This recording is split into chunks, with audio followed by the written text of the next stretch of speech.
ಶ್ರೀಗುರುಭ್ಯೋ ನಮಃ. ಹರಿಃ ಓಂ. ಜಯತಿ ಹರಿರಚಿಂತ್ಯಃ ಸರ್ವದೇವೈಕವಂದ್ಯಃ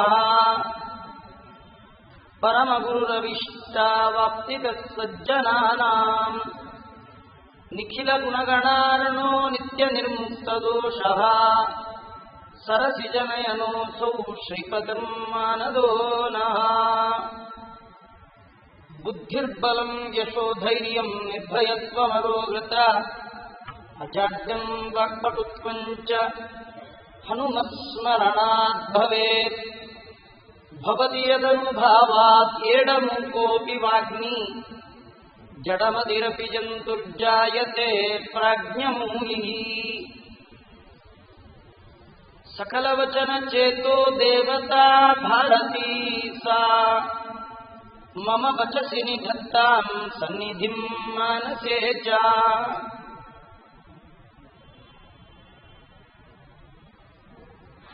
ಅರ್ಥಿಕಲ್ಪಿತಕಲ್ಪೋऽಯಂ ಪ್ರತ್ಯರ್ಥಿಗಜಕೇಸರಿ ವ್ಯಾಸತೀರ್ಥಗುರುರ್ಭೂಯಾತ್ ಅಸ್ಮದಿಷ್ಟಾರ್ಥಸಿದ್ಧಯೇ.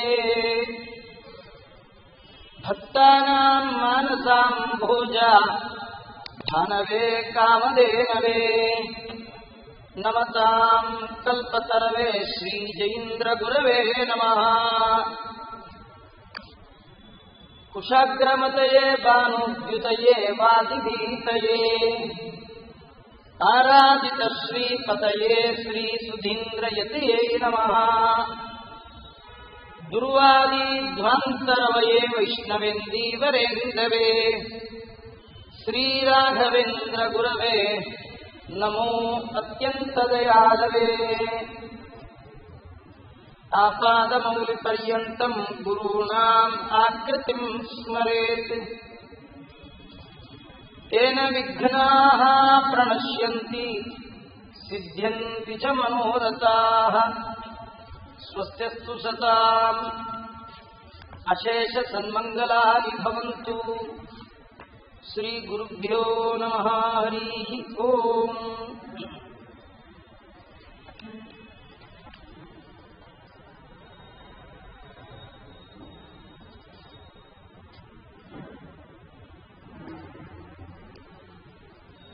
ಜಗದುಡೆಯನಾದ ಶ್ರೀಹರಿ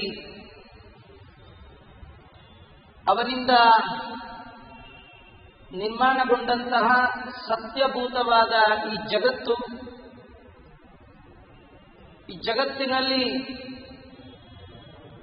ಅತ್ಯಂತ ಪವಿತ್ರತಮ ಭೂಮಿ ಭರತಖಂಡದ ಈ ಭೂಪ್ರದೇಶ.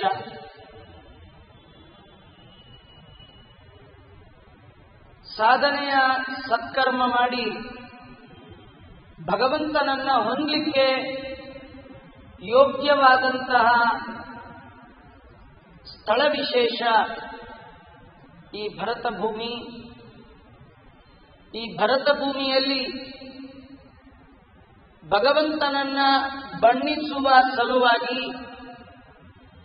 ಅನೇಕ ಬಗೆಯ ಭಗವಂತನ ಭಕ್ತರು, ದೇವಾನುದೇವತೆಗಳು ತಮ್ಮ ಸಾಧನೆಯ ಸಿದ್ಧಿಯ ನೆಲವನ್ನಾಗಿ, ಸ್ಥಳವನ್ನಾಗಿ ಆಯ್ಕೆ ಮಾಡಿಕೊಂಡದ್ದು ಭಾರತದ ಈ ನೆಲವನ್ನು.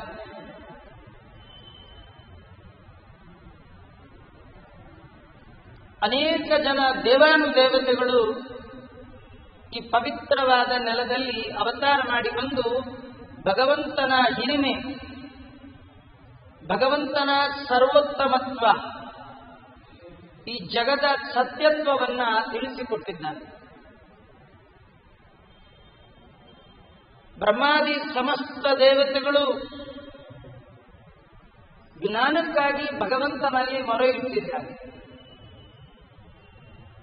ಭಗವಂತನ ಅರಿವು, ಜ್ಞಾನ ಅದು ದೇವರು ಕೊಟ್ಟರೆ ಉಂಟು, ಇಲ್ಲದೇ ಇದ್ರೆ ಇಲ್ಲ. ಅದು ನಮಗೆ ಮಾತ್ರ ಅಲ್ಲ, ದೇವಾನುದೇವತೆಗಳಿಗೂ ಕೂಡ. ಬರೀ ದೇವತೆಗಳಷ್ಟೇ ಯಾಕೆ, ದೇವತಾನಾಂ ಶ್ರೇಯೋಪಿ ಚ ಜ್ಞಾನಸ್ಫೂರ್ತಿ ಸದಾ ತಸ್ಮೈ ಹರಯೇ ಗುರವೇ ನಮಃ. ಇಡೀ ಜಗತ್ತಿನ ಸೃಷ್ಟಿ ಸ್ಥಿತಿ ನಿಯಮನ ಜ್ಞಾನ ಬಂಧ ಮೋಕ್ಷವನ್ನ ಭಗವಂತನ ಕಾರುಣ್ಯ ಲೇಷ ಬಲ, ಕರುಣೆಯ ಕಟಾಕ್ಷ ವೀಕ್ಷಣ ಮಾತ್ರದಿಂದ ಯಾವ ಲಕ್ಷ್ಮಿ ಅಡೆತಡೆ ಇಲ್ಲದೆ ಈ ಜಗತ್ತಿನ ಸೃಷ್ಟಿ ಸ್ಥಿತಿ ನಿಯಮನ ಮಾಡ್ತಾ ಇದ್ದಾಳೋ ಅವಳಿಗೆ ಭಗವಂತನ ಜ್ಞಾನ ಮತ್ತು ಅವಳ ಜ್ಞಾನ ಇದನ್ನು ಕೊಡುವವ ಭಗವಂತ. ಎಲ್ಲರ ಜ್ಞಾನ ಅದು ಭಗವಂತನ ಅಧೀನ. ಆ ಜ್ಞಾನ ಇಲ್ಲದೆ ಈ ಹುಟ್ಟು ಸಾವಿನ ಸಂಸಾರದಿಂದ ಬಿಡುಗಡೆ ಇಲ್ಲ. ಅಂತಹ ಸಮೀಚೀನವಾದ ಭಗವತ್ ಜ್ಞಾನಕ್ಕಾಗಿ ಭಗವಂತನ ಏಕಾಂತ ಭಕ್ತರಾದ ಬ್ರಹ್ಮಾದಿ ದೇವತೆಗಳು ಆ ಭಗವಂತನಲ್ಲಿ ಮೊರೆ ಇಟ್ಟಾಗ ಸ್ವಯಂ ಭಗವಂತ ಸಾಧು ಸಜ್ಜನರ ಹೃದಯದ ಒಳಗೆ ತನ್ನ ಅರಿವಿನ ಕಲೆಯನ್ನ ತಿಳಿಸುವ ಸಲುವಾಗಿ ತಾನು ವ್ಯಾಸ ರೂಪದಿಂದ ಅವತಾರ ಮಾಡಿ ಅನಂತವಾಗಿರುವಂತಹ ಅಪೌರುಷೇಯವಾದ ವೇದಗಳನ್ನ ವಿಭಾಗ ಮಾಡಿದ್ದಾನೆ ಭಗವಂತ.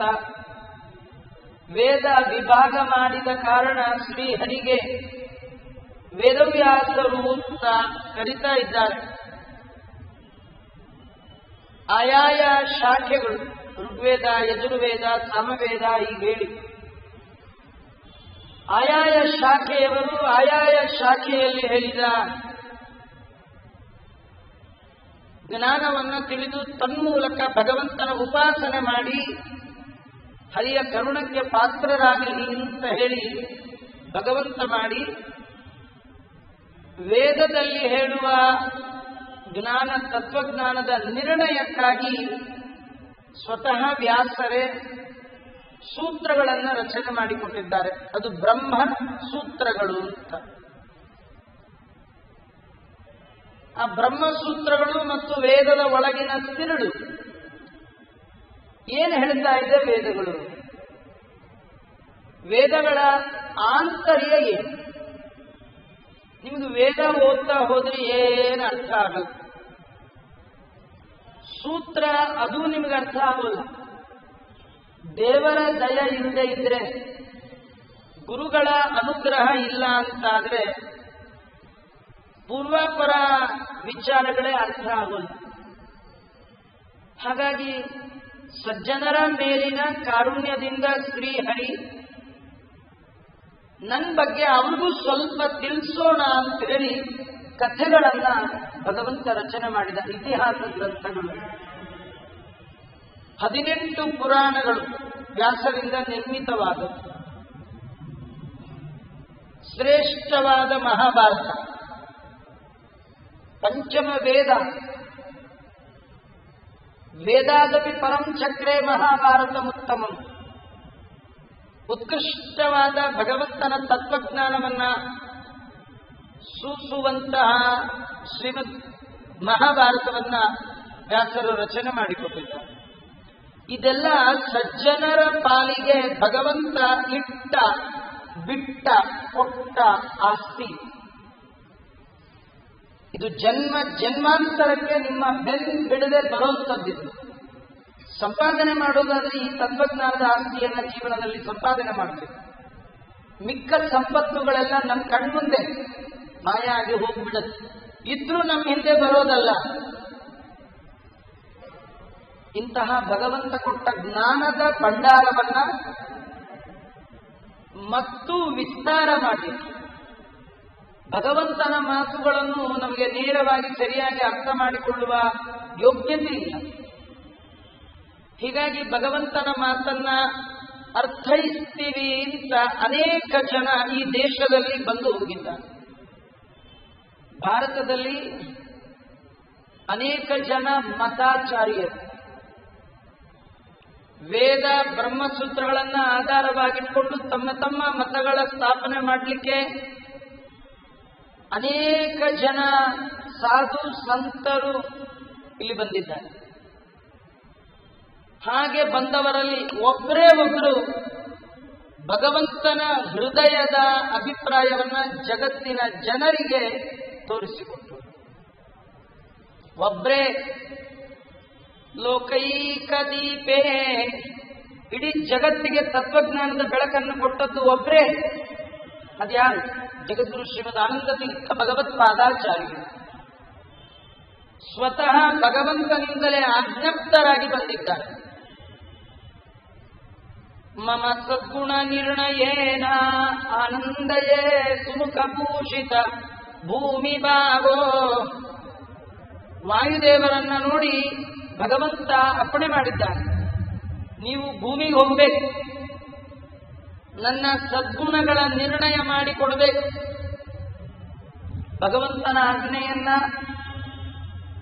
ಶಿರೋರತ್ನದಂತೆ ತಲೆಯಲ್ಲಿ ಧಾರಣೆ ಮಾಡಿದ ಸಂದರ್ಭದಲ್ಲಿ ರುದ್ರ ಇಂದ್ರ ಚಂದ್ರಾದಿ ದೇವತೆಗಳು ಆ ವಾಯುದೇವರ ಪಾದಾಕ್ರಾಂತರಾಗಿ ಕಿಂಕರಾಹ ಶಂಕರಾದ್ಯಾಹ, ರುದ್ರಾದಿ ಸಮಸ್ತ ದೇವತೆಗಳು ವಾಯುದೇವರ ಪಾದಾರವಿಂದಕ್ಕೆ ಆಕ್ರಾಂತರಾಗಿ ಬಂದು ನಮಗೆ ತತ್ವಜ್ಞಾನವನ್ನು ತಾವು ತಿಳಿಸಬೇಕು ಅಂತ ಪ್ರಾರ್ಥನೆ ಮಾಡಿದಾಗ ಇವರ ಪ್ರಾರ್ಥನೆಯನ್ನ ಹೃದಯದಲ್ಲಿ ಮಾಲೆ ಭಗವಂತನ ಆಜ್ಞೆಯನ್ನ ಶಿರೋಮಣಿಯಂತೆ ಧಾರಣೆ ಮಾಡಿ ಪವಿತ್ರವಾದ ಈ ಭಾರತದ ಕರ್ನಾಟಕದ ಕಡಲ ತೀರ ಪಾಜಕದಲ್ಲಿ ಸತ್ಯಲೋಕಾಧಿಪತಿಗಳಾದ ಬ್ರಹ್ಮದೇವರು ವಾಯುದೇವರು ಆನಂದ ತೀರ್ಥ ಭಗವತ್ಪಾದಾಚಾರ್ಯರಾಗಿ ಅವತಾರ ಮಾಡಿದರು.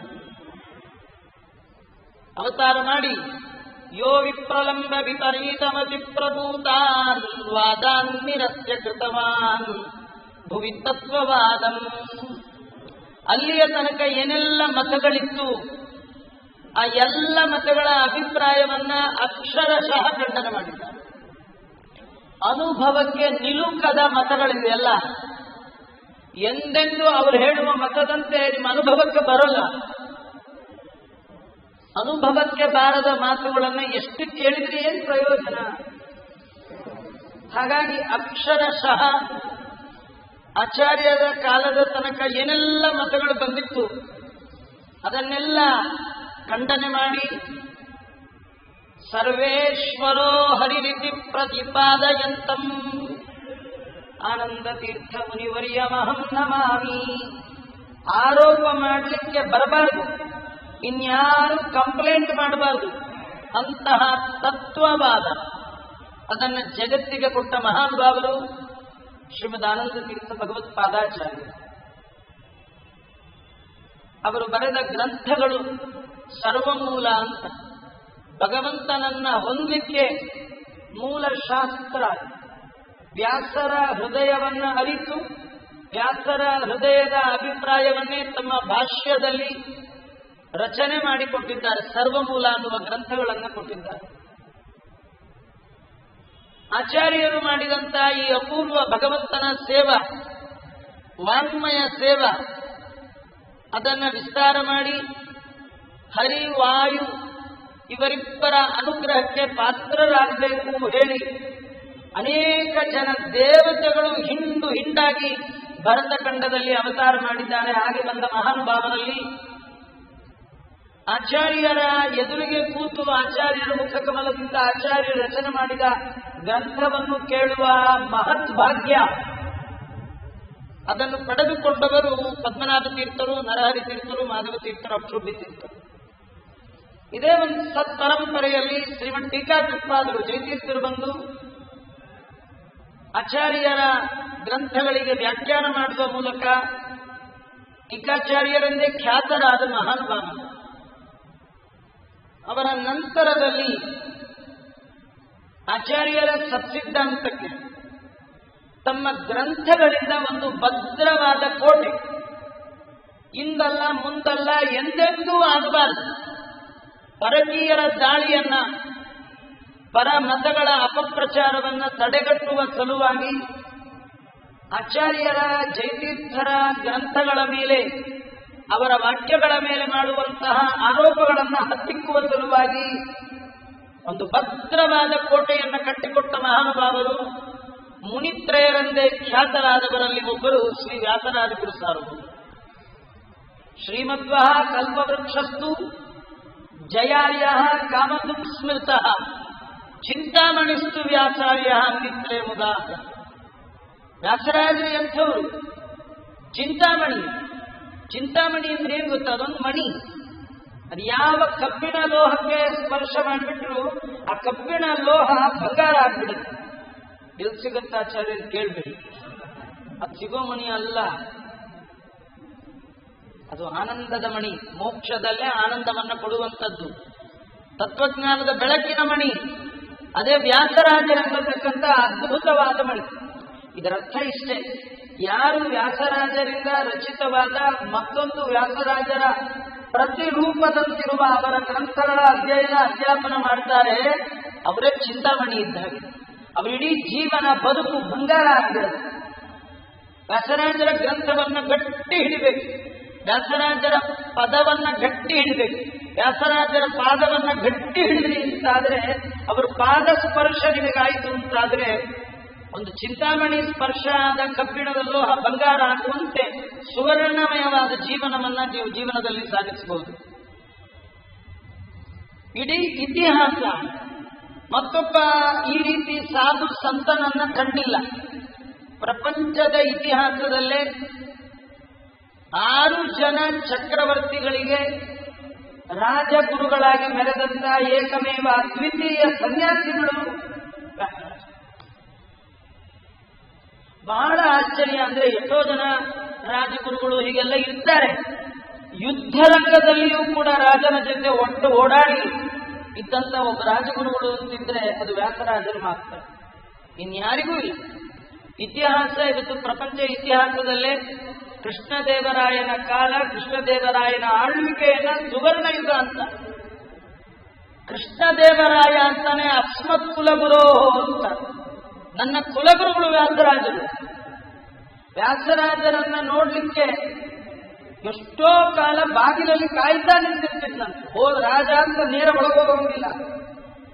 ಚಕ್ರವರ್ತಿ ಸಾರ್ವಭೌಮನಾದ ಕೃಷ್ಣದೇವರಾಯ ಪ್ರತಿನಿತ್ಯ ಮನೆ ದೇವರ ದರ್ಶನ ಮಾಡುವಂತೆ ಒಂದು ದಿನಕ್ಕೆ 3 ಬಾರಿ ವ್ಯಾಸರಾಜರ ದರ್ಶನಕ್ಕೆ ಹೋಗಿ ನಿಂತ್ಕೊಳ್ತಿದ್ರು. 3 ಸತಿ, ಬೆಳಗ್ಗೆ, ಮಧ್ಯಾಹ್ನ, ಸಾಯಂಕಾಲ. ಒಂದಿನ ತಪ್ಪಿರಲಿಲ್ಲ. ಇಂಥವನಿಂದ ಅವರು ಉಳಿಸ್ಕೋಬೇಕು ಅಂದ್ರೆ ಅವರ ಎತ್ತರ ಎಷ್ಟೇನು ಬೇಡ. ಅಂತಹ ವ್ಯಾಸರಾಜರ ವಿದ್ಯಾ ಶಿಷ್ಯರೇ ನಿನ್ನೆಯ ಆರಾಧನಾ, ಇವತ್ತಿನ ಆರಾಧನಾ ಕಥಾನಾಯಕರಾದ ಶ್ರೀ ಶ್ರೀ ವಿಜಯೇಂದ್ರ ಗುರುಸಾರ್ವಭೌಮ. ವಿಜಯೇಂದ್ರ ಗುರುಸಾರ್ವಭೌಮರ ಮಹಿಮಾ ತುಂಬಾ ಹೇಳಬೇಕು. ಅದು 1 ಗಂಟೆ, 1 ದಿನ ಸುಮ್ಮನೆ ಅವ್ರು ಯಾರು ಅಂತ ಹೇಳಲಿಕ್ಕೆ 4-5 ದಿನ ಹೋಗ್ತದೆ. ಇನ್ನು ಅವ್ರ ಗ್ರಂಥ, ಅವರು ಮಾಡಿರ್ತಕ್ಕಂಥ ಮಹಿಮಾ, ಅಲ್ಲ ಯೋಗ್ಯತೆನೂ ಕಡಿಮೆ. ಅವ್ರು ಭಾರೀ ಯೋಗ್ಯತೆ.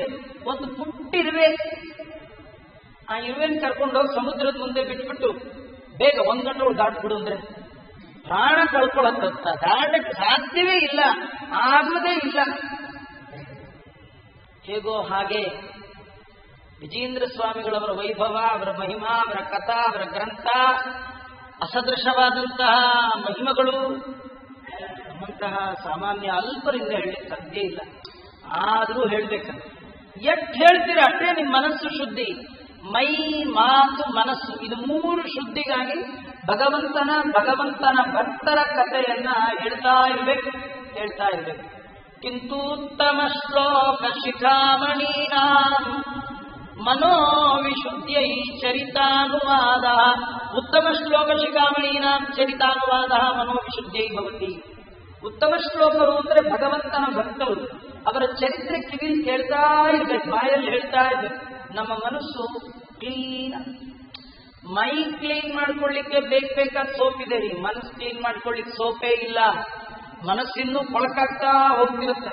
ಪಕ್ಕದ ಮನೆ ಮಾತು, ಹಿಂದಿನ ಮನೆ ಮಾತು, ಬೆಳಗ್ಗೆ ಟಿವಿ, ಮಧ್ಯಾಹ್ನ ಟಿವಿ, 24/7 ಬಗೆಬಗೆಯ ನ್ಯೂಸ್ ಪೇಪರ್ ನೋಡ್ತಾ ಇದ್ರೆ ಟೆನ್ಷನ್. ಬರೀ ಮನಸ್ಸು ಗೊಂದಲಮಯ.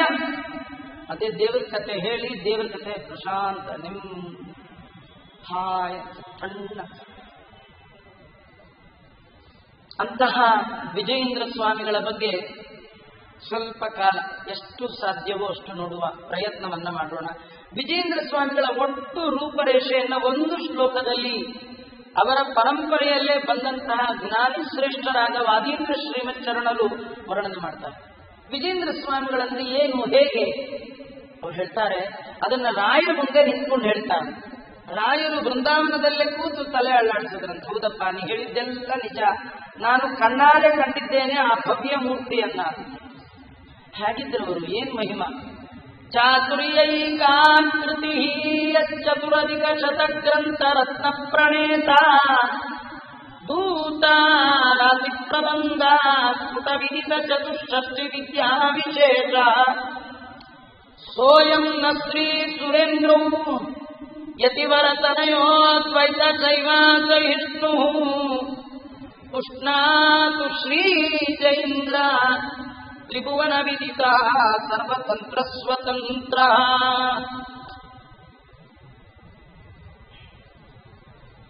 ವಿಜೇಂದ್ರ ಸ್ವಾಮಿಗಳು ಎಂಥವರು? ಅವರ ಬಗ್ಗೆ ವಾದೀಂದ್ರ ಶ್ರೀಮಚ್ಚರಣರು ಅಂತ ಇವತ್ತು ಮಂತ್ರಾಲಯದಲ್ಲಿ ರಾಯರ ಬೃಂದಾವನದ ಪಕ್ಕದಲ್ಲೇ ಒಂದು ಬೃಂದಾವನ ಇದೆ, ಅದು ವಾದೀಂದ್ರ ತೀರ್ಥರು ಈ ಶ್ಲೋಕ ಮಾಡಿದ್ರು. ಇವ್ರದ್ದು ಏನ್ ಮಹಿಮಾ ಅಂದ್ರೆ, ರಾಯರು ಇವರಿಗೆ ಆಶ್ರಮ ಆಗಕ್ಕೆ ಮುಂಚೆನೆ ಬೃಂದಾವನ ಮಾಡಿಸಿದ್ರು. ರಾಯರಿಗೆ ಅಂತ ಒಂದು ಬೃಂದಾವನ ಮಾಡಿದ್ರೆ ರಾಯರಂತೆ ಬೇಡ, ನನ್ನಿಂದ ಮುಂದೆ ಬರ್ತಾರೆ, ಇನ್ನು 3-4 ತಲೆ ಆದ್ಮೇಲೆ ಬರ್ತಾರೆ, ಅವರಿಗೆ ಬೃಂದಾವನ ಅಂತ. ಆಶ್ರಮ ತಗೊಳಕ್ ಮುಂಚೆನೆ ಯಾರ್ಯಾರು ಬೃಂದಾವನ ತೋರಿಸಿದ್ರು, ಯಾರು ಆಶ್ರಮ ತಗೊಂಡಾರ? ಸ್ವಾಮಿ ನಿಮ್ಮೊಂದು ಬೃಂದಾವನ ಮಾಡಿಸಿದ್ರು, ನೀವು ಬೇಗ ಆಶ್ರಮ ತಗೊಳ್ತಾರ? ಇವರೊಬ್ಬರೇ ವಾದೀಂದ್ರ ಶ್ರೀಮಠ ಎಂತ ಮಹಾನುಭಾವರು. ಏನ್ ಆಶ್ಚರ್ಯ ಅಂದ್ರೆ, ರಾಯರು ತಮ್ಮ ಪಕ್ಕ ಯಾರನ್ನೂ ಕೂಡಿಸ್ಕೊಳ್ದೆ ಅವರೊಬ್ಬರನ್ನೇ ಕೂಡಿಸ್ಕೊಂಡಿದ್ದಾರೆ. ಇವತ್ತು ಸ್ವಾಮಿಗಳೆಲ್ಲರೂ ಬಂದಾಗ ಒಬ್ಬ ಪಕ್ಕದಲ್ಲಿ ಕೂಡಿಸ್ಕೊಂಡ್ರು ಏನ್ ಸಂತೋಷ. ವರ್ಷಾಂತಗಳಿಂದ ಪಕ್ಕದಲ್ಲಿ ಕೂಡಿಸ್ಕೊಂಡಿದ್ದಾರೆ ಅಂದ್ರೆ ಅವರ ವೈಬ್ರೇಷನ್ ಹೇಗಿರ್ಬೇಡ, ಅವ್ರ ಯೋಗ್ಯತೆ ಎಂಥದ್ದು. ಯಾಕೆ ಅವ್ರನ್ನ ಪಕ್ಕದಲ್ಲಿ ಕೂಡಿಸ್ಕೊಂಡ್ರು ಗೊತ್ತಾ? ಅವರ ಗುರುಗಳು, ರಾಯರ ಗುರುಗಳು ಸುಧೀಂದ್ರ ತೀರ್ಥರು, ಅವರ ಗುರುಗಳು ವಿಜೇಂದ್ರ ತೀರ್ಥರು, ಅವರ ಗುರುಗಳು ವ್ಯಾಸರಾಜರು, ಅವರ ಗುರುಗಳು ಮತ್ತೆ ಅನೇಕ ಜನ ಜ್ಞಾನಿ ಜಯತೀರ್ಥರು, ಪದ್ಮನಾಭ ತೀರ್ಥರು, ಇವ್ರನ್ನೆಲ್ಲ ಹೊಗಳ್ತಾರೆ ಪಕ್ಕದಲ್ಲಿ ಕೂತು. ವಾದೀಂದ್ರ ತೀರ್ಥರು ಏನ್ ಮಾಡ್ತಾರೆ ಅಂದ್ರೆ, ರಾಯರ ಕಿವಿಯಲ್ಲಿ ರಾಯರ ಗುರುಗಳ ಪರಂಪರೆಯನ್ನ ಹೊಗಳ್ತಾ ಇದ್ದಾರೆ. ನಮ್ಮ ಗುರುಗಳ ಬಗ್ಗೆ ಇಷ್ಟು ಚಂದ ಹೇಳ್ತೀಯ ಅಂದ್ರೆ ನೀವು ಪಕ್ಕದಲ್ಲೇ ಕೊಡು ಅಂತ ಮತ್ತೊಬ್ಬರಿಗೆ ಜಾಗ ಬಿಡದೆ ಅವ್ರನ್ನ ಕೂಡಿಸ್ಕೊಂಡಿದ್ದಾರೆ ವಾದೀಂದ್ರ ತೀರ್ಥರು. ಅವರು ವಿಜೇಂದ್ರರ ಬಗ್ಗೆ ಹೇಳುವಾಗ, ಸ್ವಾಮಿ ನಿಮ್ಮ ಗುರುಗಳು ಸುಧೀಂದ್ರ ತೀರ್ಥರಿಗೆ ಅವರು ತಮ್ಮ ನಂತರದಲ್ಲಿ ಉತ್ತರಾಧಿಕಾರತ್ವವನ್ನು ಕೊಟ್ಟವರು ವಿಜೇಂದ್ರ ಸ್ವಾಮಿಗಳು. ಎಂಥವರು ಅವರು? ಚಾತುರ್ಯೈಕಾಕೃತಿ. ಬ್ರಹ್ಮದೇವರು ಅವರು ಅನ್ಕೊಂಡ್ರಂತೆ, ನಾನು ಸೃಷ್ಟಿ ಮಾಡುವಾಗ ಒಬ್ಬೊಬ್ಬ ವ್ಯಕ್ತಿಯಲ್ಲಿ ಒಂದೊಂದು ಸ್ಪೆಷಾಲಿಟಿ ಇಟ್ಟಿರ್ತೀನಿ, ಎಲ್ಲಾ ಸ್ಪೆಷಾಲಿಟಿ ಇರೋ ಒಂದು ಜೀವ ಸೃಷ್ಟಿ ಮಾಡಬೇಕು ಅಂತ ಹೇಳಿ ಸೃಷ್ಟಿ ಮಾಡಿದ್ರಂತೆ. ಸೃಷ್ಟಿ ಮಾಡಿ ಭೂಲೋಕಕ್ಕೆ ಕಳಿಸಿದ್ರಂತೆ. ಅವರೇ ವಿಜೇಂದ್ರ ಸ್ವಾಮಿಗಳು. ಎಲ್ಲ ಚತುರತೆ, ಎಲ್ಲ ಚಾತುರ್ಯತೆಯ ಮೂರ್ತಿಯಾಗಿ ಬಂದ್ರೆ ಅದು ಹೇಗಿರುತ್ತೆ ಅಂದ್ರೆ ಅದು ವಿಜೇಂದ್ರ ಸ್ವಾಮಿ. ಅವರ ಬಗ್ಗೆ ಮತ್ತೊಂದು ಮಾತಿಲ್ಲ, ಅಷ್ಟು ಶ್ರೇಷ್ಠ. ಅಷ್ಟೇ ಅಲ್ಲ, ಇವ್ರದೊಂದು ದಾಖಲೆಯ ಒಂದು ಮಹಿಮಾ ಅಂದ್ರೆ ಗ್ರಂಥದ ಮಹಿಮಾ. ಇಡೀ ಆಚಾರ್ಯರ ಸಿದ್ಧಾಂತದಲ್ಲಿ ಅತಿ ಹೆಚ್ಚು ಗ್ರಂಥಗಳನ್ನ ಈ ವಾಂಗ್ಮಯಕ್ಕೆ ಕೊಟ್ಟ ಮಹಾನುಭಾವರು ವಿಜೇಂದ್ರ ಸ್ವಾಮಿ. 104 ಗ್ರಂಥಗಳನ್ನು ಬರೆದಿದ್ದಾರೆ. ಈ ಕೆಲವರೇನು ಬರೆದು ಹಿಂಗೆ ಡಸ್ಟ್ಬಿನ್ ಹಾಕಿ ಹಾಕ್ತಿರ್ತಾರೆ. ಆ ಥರ 3-4 ಬರೆದ ಗ್ರಂಥ ರತ್ನ ಪ್ರಣೇತ. ಒಂದೊಂದು ಗ್ರಂಥಗಳು ರತ್ನಗಳಿದ್ದಾರೆ. ಅಂತಹ 104 ಗ್ರಂಥಗಳನ್ನು ರಚನೆ ಮಾಡಿದ್ದಾರೆ. ಒಮ್ಮೊಮ್ಮೆ ವಾದ ಮಾಡಬೇಕು, ವಾದಕ್ಕೊಂದು ಗ್ರಂಥ ಸಿದ್ಧ ಆಗಿದೆ. ಅಷ್ಟೇ ಅಲ್ಲ, ಸ್ಫುಟ ವಿದಿತ ಚತುಷ್ಷಷ್ಟಿ ವಿದ್ಯಾ ವಿಶೇಷ. 64 ಕಲೆಗಳಲ್ಲಿಯೂ ಕೂಡ ಇಡೀ ಜಗತ್ತಿಗೆ ತಮ್ಮ ಕೀರ್ತಿಯನ್ನು ಸಾಧಿಸುವಂತಹ ಸ್ಫುಟವಾಗಿ ಜಗತ್ತಲ್ಲಿ ಪ್ರಕಟಗೊಂಡದ್ದು. ಇದರರ್ಥ ಇಷ್ಟೇ, ಇವ್ರಿಗೆ ಮಾತ್ರ 64 ವಿದ್ಯೆ ಗೊತ್ತಿತ್ತು, ಮಿಕ್ಕವ್ರಿಗೆ ಗೊತ್ತಿರಲಿಲ್ಲ ಅಂತ ತಿಳ್ಕೊಳ್ಬೇಡಿ. ಇವ್ರಿಗೆ ಗೊತ್ತಾಗ್ಬೇಕಾದ್ರೆ ಇವ್ರ ಗುರುಗಳು ಹೇಳ್ಕೊಡ್ಬೇಕು ಬೇಡ. ಆ ಗುರುಗಳು ಯಾರು? ವ್ಯಾಸರಾಜರು. ಅವ್ರು ಹೇಳ್ಕೊಡ್ಬೇಕಾದ್ರೆ ಅವ್ರ ಗುರುಗಳು ಗೊತ್ತಿರ್ಬೇಕಾ ಬೇಡ? ಅವ್ರು ಶ್ರೀಪಾದರಾಜರು, ಅವ್ರಿಗೆ ಗೊತ್ತಿಲ್ಲ. ಅವ್ರು ಹೇಳ್ಕೊಡ್ಬೇಕಾದ್ರೆ ಅವ್ರ ಗುರುಗಳು ಗೊತ್ತಿರ್ಬೇಕಾ ಬೇಡ? ಅವ್ರು ವಿಭುಧೇಂದ್ರ ತೀರ್ಥರು. ವಿಭುಧೇಂದ್ರ ತೀರ್ಥರು ಗೊತ್ತಿಲ್ಲ, ಶ್ರೀಪಾದರಾಜ ಜಯತೀರ್ಥರು ಗೊತ್ತಿರಲ್ಲ, ಜಯತೀರ್ಥರು ಗೊತ್ತಿಲ್ಲ, ಪದ್ಮನಾಭ ತೀರ್ಥರು ಗೊತ್ತಿಲ್ಲ. ಇವ್ರಿಗೆ ಗೊತ್ತು, ಮಧ್ವಾಚಾರ್ಯ ಗೊತ್ತಿಲ್ಲ, ಮಧ್ವಾಚಾರ್ಯಗೆ ಏನು ಗೊತ್ತಿಲ್ಲ. ರಾಘವೇಂದ್ರ ಸ್ವಾಮಿಗಳನ್ನು ಹೇಳುವಾಗಲೇ ಸರ್ವ ವಿದ್ಯಾ ಪ್ರವೀಣೋನ್ಯೋ ರಾಘವೇಂದ್ರ ನ ವಿದ್ಯತೆ ಅಂತ ಇಷ್ಟು ಒಂದು ಧೈರ್ಯದಿಂದ ಅಪ್ಪಣ್ಣಾಚಾರ್ಯ ಪ್ರತಿಜ್ಞಾಪೂರ್ವಕವಾಗಿ 3 ವಾಕ್ಯಗಳನ್ನು ಹೇಳ್ತಾರೆ. ಸರ್ವ ವಿದ್ಯಾ ಪ್ರವೀಣೋನ್ಯೋ ರಾಘವೇಂದ್ರ ನ ವಿದ್ಯತೆ. ಅಪೇಕ್ಷಿತ ಪ್ರದಾತಾನ್ಯೋ ರಾಘವೇಂದ್ರಾನ್ನ ವಿದ್ಯತೆ, ಶಾಪಾನುಗ್ರಹ ಚತ್ತೋನ್ಯೋ ರಾಘವೇಂದ್ರಾನ್ನ ವಿದ್ಯತೆ. ರಾಯನ್ ಬಿಟ್ರಿನಿಲ್ಲ, ರಾಯನ್ ಬಿಟ್ರಿನಿಲ್ಲ, ರಾಯನ್ ಬಿಟ್ರಿ ಅಂದ್ರೆ ವಿಜೇಂದ್ರ ಸ್ವಾಮಿಗಳಲ್ಲಿ 64 ವಿದ್ಯಾ ಅದು ಭಗವಂತ ಹೇಳಿದ. ಎಲ್ಲ ಕಡೆ ತೋರಿಸು, ಸ್ಫುಟವಾಗಿ ಭಗವಂತ ಅವರಲ್ಲಿ ನಿಂತು ಎಲ್ಲ ವಿದ್ಯೆಗಳನ್ನು ತೋರಿಸಿದ್ದಾರೆ. ಅಂತಹ ವಿಜೇಂದ್ರ ಸ್ವಾಮಿಗಳು ನಮಗೆ ಅನುಗ್ರಹ ಮಾಡಲಿ ಅಂತ ವಾದೀಂದ್ರ ಶ್ರೀಮಚ್ಚರಣರು ಪ್ರಾರ್ಥನೆ ಮಾಡ್ತಾರೆ. ಇಂತಹ ವಿಜಯೇಂದ್ರ ಸ್ವಾಮಿಗಳು ಅವರು ಪೂರ್ವಾಶ್ರಮದಲ್ಲಿ ವಿಠಲಾಚಾರ್ಯ ಅನ್ನುವಂತಹ ಅವರ ಹೆಸರು. ಈಗ ಸಣ್ಣ ವಯಸ್ಸು, 6-7 ವಯಸ್ಸಿನಲ್ಲಿ ಅವರಿಗೆ ಉಪನಯನ ಆಗಿರ್ತಕ್ಕಂಥದ್ದು. ಅದೇ ಸಣ್ಣ ವಯಸ್ಸಿನಲ್ಲಿಯೇ ಅವರಿಗೆ ವ್ಯಾಸರಾಜರಲ್ಲಿಯೇ ಆಶ್ರಮ ಆದಾಗ ಅವರಿಗೆ ವಿಷ್ಣು ತೀರ್ಥರು ಅನ್ನುವ ನಾಮಕರಣವನ್ನ ಮಾಡಿದ್ದಾರೆ. ಸಣ್ಣ ಬಾಲ, ಒಳ್ಳೆ ಕುಶಾಗ್ರಮತಿ, ಏಕಸಂಧಿಗ್ರಾಹಿ, ಒಮ್ಮೆ ಬಾಯಿಂದ ಬಂದ್ರೆ ಮರೆಯೋ ಪ್ರಶ್ನೆಯೇ ಇಲ್ಲ. ನಮಗೆ 100 ಸತಿ ಹೇಳಿದ್ರು ನೆನಪಿಲ್ಲ. ಅವರು 1 ಸತಿ ಹೇಳಿದ್ರೆ ಮುಗಿತೀನಿ, ಮತ್ತೆ ಹೇಳಬೇಕಾಗಿಲ್ಲ. ಇದೇನ್ ಗೊತ್ತಾ, ಕೇಳುವಾಗ, ಹೇಳುವಾಗ, ಓದುವಾಗ ನಾವು ಕೇಳುವಾಗ ಏನ್ ಗೊತ್ತಾ, ಕಷ್ಟಪಟ್ಕೊಂಡು ಕೇಳ್ತಾ ಇರ್ತೀವಿ. ಹೇಳುವಾಗ್ಲೂ ಕಷ್ಟಪಟ್ಕೊಂಡು ಹೇಳ್ತೀವಿ. ಮೊನ್ನೆ ಎಲ್ಲ ಕಣ್ಣಿಗೆ ಎಣ್ಣೆ ಬಿಟ್ಕೊಂಡು ಎಲ್ಲ ಪಾಯಿಂಟ್ ಎಲ್ಲ ಹಾಕೊಂಡು ಎಲ್ಲ ಒಪ್ಕೊಂಡ್ಬಿಡ್ತೀವಿ. ಕಷ್ಟಪಟ್ಟು ಹೇಳ್ತೀವಿ. ಕಷ್ಟಪಟ್ಟು ಕೇಳ್ತೀರಲ್ವಾ, ಅದಕ್ಕೆ ತಲೆಯಲ್ಲಿರಲ್ಲ. ಇಷ್ಟಪಟ್ಟು ಹೇಳಬೇಕು, ಇಷ್ಟಪಟ್ಟು ಕೇಳಬೇಕು. ಆ ದೇವತೆಗಳ ವರ್ಣಾಭಿಮಾನಿಗಳನ್ನ ಓದುವಾಗ ಇಷ್ಟಪಟ್ಟು ಓದಬೇಕು.